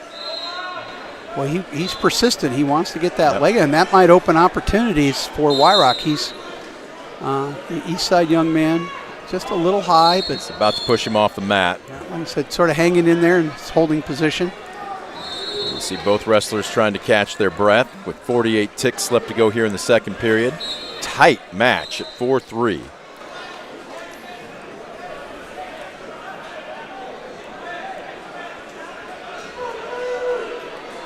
And Warfield will cover. Get those hands before they get locked up, young man. Oh, look at this. Little counter. He's got to break that grip, though, if that grip never breaks. Trying to get back to his base, and right now we got a cat fight going on. Legs, tails, everything flailing everywhere. We'll call it an alley cat. Yes. That's what you want in the mat room, don't you? Oh, yes, absolutely. Get that a little bit of spit and fire and attitude in there. And I would probably tell you, I think we try to coach as like intellectual a style as you can. But every once in a while, you just got to throw caution to the wind. Yeah, and get after it. Well, this is an interesting. We're going to end up having a stalemate. Looks like it. No points at the end there, so now we get to see where the east side young man is confident. Comes down to 2 minutes in a 1-point match, and you see both wrestlers having spent a ton of energy already. Looking around the other 7 mats. Choosing down. Interesting. Okay. Well, again, we talked about it. Confidence that you'll be able to get to your base, that you'll be able to get up. Yeah, I mean, at some point, and I'm sure someone before the Jordans came up with this, but, since the Jordan camp is so prevalent anymore, it's, hey, if I can get out from under you and take you down, I don't lose. And I think that's where a lot of people, even in a tight match, I'm going to take my 1 point from the bottom because that's where it is. Well, if you break free and you're able to get the escape, then it's sauce for the goose. The odds are even again, isn't it, when you're able to get to neutral? Yeah, absolutely. And the Archibald young man is doing that, working on that Blair ride a little bit that we mentioned earlier. And he's just a little high. He's not quite in the right position, but he's working it. Yep. He's got the wing in right now. Yeah. And whistle sounds. Do we have a potentially dangerous hold? I didn't see the official. Nah, I was sort of looking away for just a second, but this is one of the things you can do from top wrestling. It prevents you from getting hit for stalling.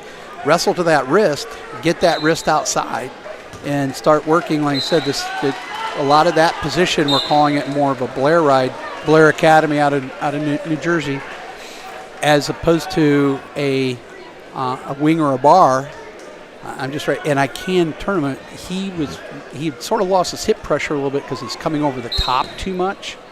But he was working it hard, and the other kid, the Eastside kid, he wasn't getting out. He was just working hard, like you said, maybe getting fatigued just from being under there. And, that's one of the reasons why we would like to do that a little bit more. That's near fall. Trying to bridge out of it, and not enough for points. Yeah. Does he have 2 holding down there? I didn't see the official's arm move beyond 1. Now it's moving again.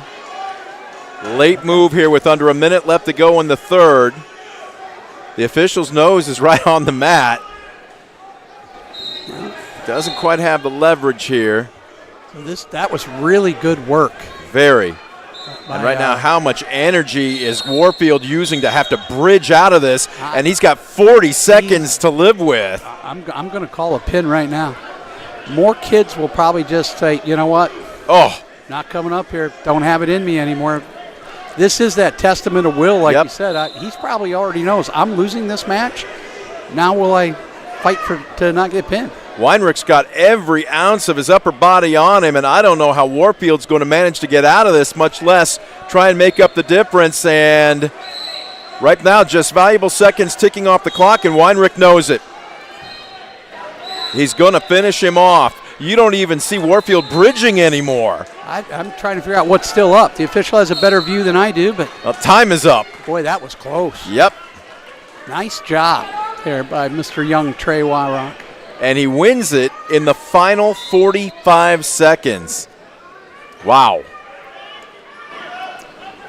Well, they don't ask you how. They just ask you how many. Exactly. And Wyrock did what he needed to literally in the 11th hour. Yes. But you tip your cap to a young man that somehow, like you said, just found a way to win. Right. And yeah, that just battle, fight, and eventually you come up with points. This is right. young Mr. Zion. Yep, Are we Matt going to? 2. Or Yep. Malachi. I believe this is. That's Malachi. Yes. Or no, that should be Julian Ruiz down there.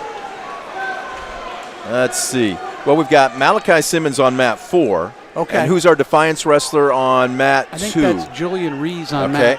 mat 2. So we'll try and keep you up to date on both. This is what happens, folks. Tournament time. We've got multiple wrestlers all going at the same time. I don't know if there's a way we could get a camera wide shot that might be able to catch both mats at the same time. If not, right now we are on mat 4. Simmons here at 132.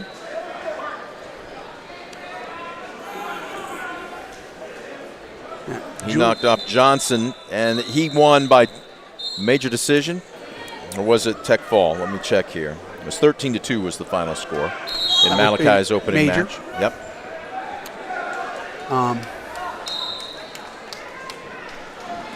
And right now, looks like he is. Julian is wrestling Will Jolliffe from Finley. Okay. Will is a young man who's missed some time the last couple years, but he's very skilled, very good wrestler, physical. All right, Coach. Now you're getting a feel for what it's like to broadcast here. We got multiple action going on at the same time. And look at our split screen. This is how you do it, ladies and gentlemen. Very nice. Good mat return by Malachi there.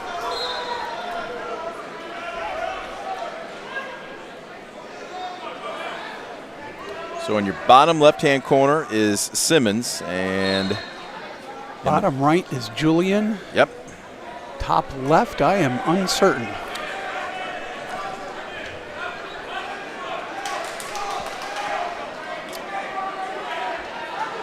That would be Zion, it looks like. Yep. Zion Gonzalez. so we got multiple Defiance wrestlers going at the same time.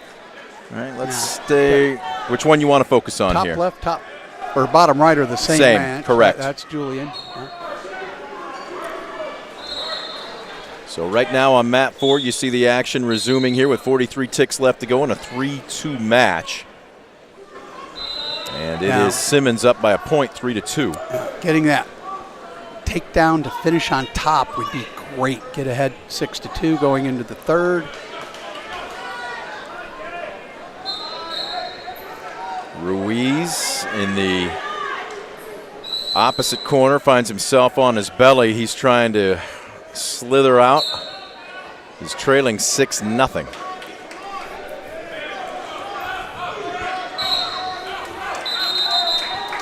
And a potentially dangerous hold. So Malachi Simmons on top with 4 seconds left to go and a 6-2 lead. That was a big takedown for him to get to that 6-2. It gives him a little more leeway in the choice going into that third period. And neutral, I think that's good for Malachi. That is probably his best position. In the top left, bottom right, you see Simmons still with now under a minute left to go in the second period, trailing 6-0 and in a little bit of a world of hurt. There you go, Malachi. Nice job. That nice little high crotch knee pull into a lift. Up 9-2. And again, this is where Ray was talking about him in his first match, liking the fact he's not rushing. He's on top. He's trying to use some technique, trying to keep his mechanics solid. You see so many kids maybe get ahead of themselves, and the next thing you know, they give up a reversal or even worse. Right, and that is also one of the things that can help you conserve that that cardio not wear you out as much, staying in that better position, being a little bit more technical. So if I do need that energy at the end of the match, I'm much more likely to have it. Oh, he just got thrown, and he's in trouble. Did. That is nice fight off. Nice fight off by him. Okay, now Malachi needs to stay out of that. He needs to get down on that young man's legs. If that young man wants to do that, the best way to avoid it is to shoot. Get on his leg. He can't throw you from his leg. Get down on his legs, Malachi. Find a way to shoot. Boy, he's trying to lock him up top here and he's looking for a throw. Yeah. Win the hand fight. There you go. Clear the tie. Come on, your offense. Nice. Much better. Quick roll. Through it. Now he's got him, and there's 3 on the takedown, and that should be the pad he needs with 25 seconds left. Yeah. Yeah, just keep working him. Keep working him. Bruce caught his attention there, and you talked about getting the adrenaline going. Did that maybe wake Malachi up a little bit? I think so, and that is an example of growth from him this year. That might be something that last year he might have ended up getting pinned there. And just, that perspective and that mental strength that you've talked about at different times. He's going to hold on for a win. And, hey, a major, that's a team point. Yep. Got a bonus point there. That's nice work by him. Because, every once in a while, like you said, that this match or sport throws you the opportunity to give in. And he did a good job of fighting through. Uh-oh, we got a wrestler losing a little bit of breakfast. That's Mr. Will Jolliffe. Yep. He's the senior out of Findlay, and he knew it. Headed straight to the wastebasket. So Ruiz will catch a little bit of a breather. I don't know if that'll help Julian maybe a little bit. Honestly, him sitting at 6'2" with this really good kid from Findlay. They wrestle a good schedule. I know his record says he's 7-3. He's the 7th seed. Julian's coming in unseeded. Julian has missed the better part of 2 years. Yes. On the mat, and he is still working back into, finding his groove. He's got tremendous upside for us this year and next. There you see Ray. You got plenty of airtime earlier. Ray, I had people text me going, how would we know Ray if we see him? Right there. At least you're seeing his backside. Yes, sir. Nice tight haircut, gray shirt. Hey, I love that nice tight haircut. Comb your hair with a towel, do you? Oh, I don't think I own a comb anymore. Haven't bought shampoo in forever. All right, so what is the protocol? Because just to the right of this frame, you've got Jolliffe, who lost his lunch, or more specifically his breakfast. Yes. What's the rule allow a young man before he needs to be back on the mat? That would be injury time. He'd have a minute and a half. Give him a little Listerine to wash out with. And then eventually a liberal official might give you some cleanup time. Sure. Whatever, but a minute and a half. And Tristan Draper actually won his match down St. Mary's that way. The young man, same thing, was struggling to keep stuff down. He must have eaten too much after weigh-ins. But so you get your first injury, you take whatever time you need. The second, if you take a second one and there's a total of a minute and a half, your opponent gets choice. Okay. So you can go where you think you can score best. You take a third, you're automatically disqualified. Okay. And that's what happened down in St. Mary's with Tristan Draper. So Ruiz has got 37 seconds left, and he's down 6-2. He's got to work. What do you want to see him do here in the next now 32 seconds? I think it would be good if we could, as we said earlier, wrestle to that wrist, try to find a tilt. I'm not sure Julian is going to turn that young man with a half. Probably not going to be able to cradle or bar. I think tilt is his best option. But you got to be able to get that wrist, wrestle to it, get it across the body. He's going back to the half again, which, again, it can be punishing. But he's running out of time. Yes. And Jolliffe's a physical enough young man. He might just be able to sit there and, he's just been given a stall. Did we get it cradled? No, not Trying quite to locked turn him, up. boys, close. 10 seconds. And Jolliffe is going to play turtle on the bottom here. Well, I know we lost that match. We gave up 2 takedowns. I think that's a pretty good effort by Julian against a good kid. That's a step forward for him this year. So Ruiz runs out of time. Jolliffe hopefully is okay. maybe go chew a stick of cinnamon Trident. But he will advance with a 6-2 victory. Let's see, over here on mat 7. Mat 7, we have a Tenora wrestler. And we'll try and get a name for you. Okay. This is going to be our last called match of the afternoon, folks. We will run to a multicam, uncrewed feed for the rest of the day. You'll see it as it happens, but we will not have the play-by-play or the analysis for you. Coach, appreciate you coming up and joining us here. Oh, this was How does fun. it look from up here? Is it easier up here? I tried to behave myself, but I still, when I'm watching the Defiance kids, you still get into that little churning of the stomach, coaching type position. Well, we've got back points being given up here, looking for a pin and trying to see the singlet of the Tenora wrestler's opponent. It's not Mommy, is it? Turn around, young man. Give us a hand. Mommy, could be Burton Berkshire. Fremont Ross. Fremont Ross. There we go. We got the big R, and It's going through our purple teams. correct. And that was Jacob Bishop, I believe, at 126. So Bishop advances. Coach, before you get off the air here, I've only mentioned them about a dozen times, but Grandma Listi and her biscuits and gravy down in the hospitality room. Did you have a chance to have any of them? I did not. Do you know her? Because we'd like to have her do. up with fresh homemade biscuits and gravy tomorrow.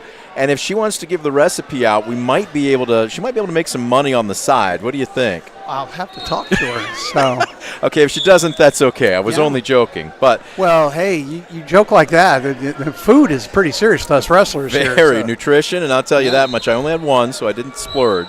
But this will be pretty much our view for the remainder of today, as we will not have the announcing crew on. But we will be back fully staffed, fully crewed for both sessions tomorrow in the morning, wrestling up the backside, and then, of course, the championship. How many wrestlers you want wrestling up the front side and possibly making a champion next to their name tomorrow, Coach? I haven't done that math. Honestly, and we actually lost one with Abel that I thought was capable. He just didn't perform. That'd be interesting to see how he does in that back draw. But probably 5, 6. Okay. It's hard, but I don't, we've lost a couple. Julian has the capacity. We just lost him. And part of it is the draw. When you aren't seated in a kid like Julian, hey, I missed 2 years, I'm not going to get seated. Tyler Doden Kiesling, I'm not going to get seated having missed time. So it's interesting. So I'm going to put my number on 5. Okay.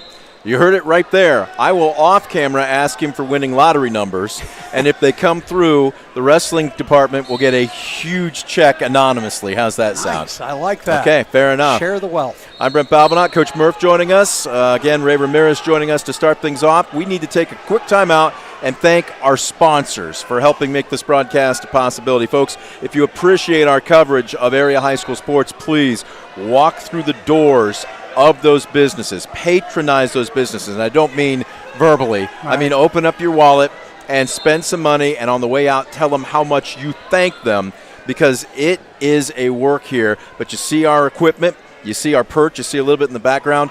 All of this takes sponsorship, and those that are helping us are bringing you the best quality coverage of area high school sports. Coach, best of luck to you tomorrow. Looking forward to it. We're going to take a quick break, see some of our sponsors. When we come back, we will have live uncrewed footage of the rest of this afternoon. Our crew back on the headsets tomorrow morning for the entire day, both sessions. That's going to do it for our broadcast here today. We will talk to you tomorrow. You've been watching a presentation of DCTV Sports. Visit Mark Moats Ford and check out some of the best new Ford models. Mark Moats Ford has been serving the Defiance community since 1916. Visit them today, County Road 424 in Defiance, and online at markmoatsford.com.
proudly serving the area with the highest quality contracting services for nearly 100 years. Baker Schindler Company of Defiance and Paulding, 419-782-5080. Online at baker-schindler.com.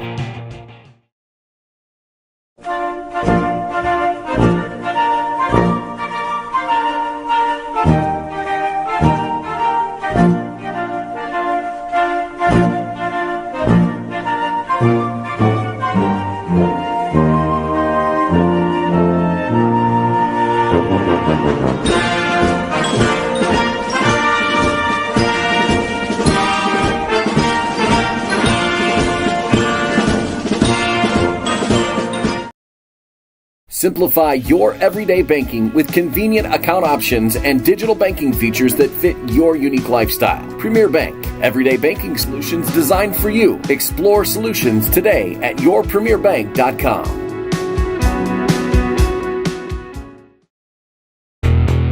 Estill Chevrolet Cadillac is this area's new and used car headquarters, earning your trust one satisfied customer at a time. Estill Chevrolet Cadillac, North Clinton Street in Defiance, and online at drivebobestill.com. For the past 70 years, Midwest Community Federal Credit Union has been your financial partner, helping you achieve your dreams and secure your future. Midwest Community Federal Credit Union, with locations in Defiance, Bryan, and Napoleon. Find out more at midwestcommunity.org.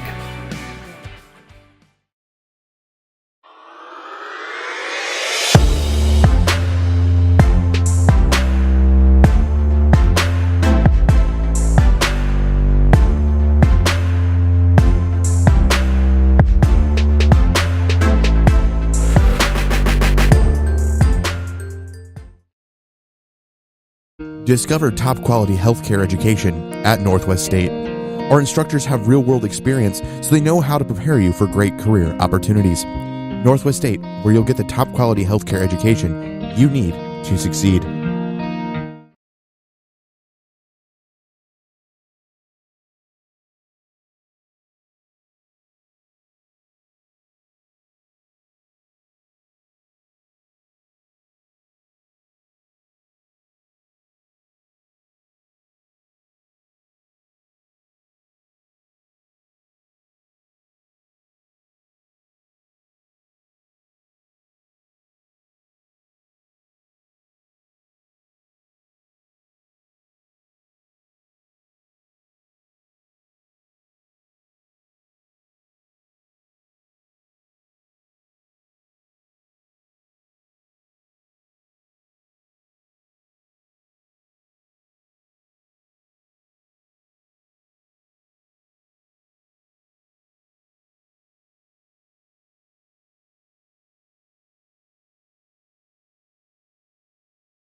Trainer to mat 2.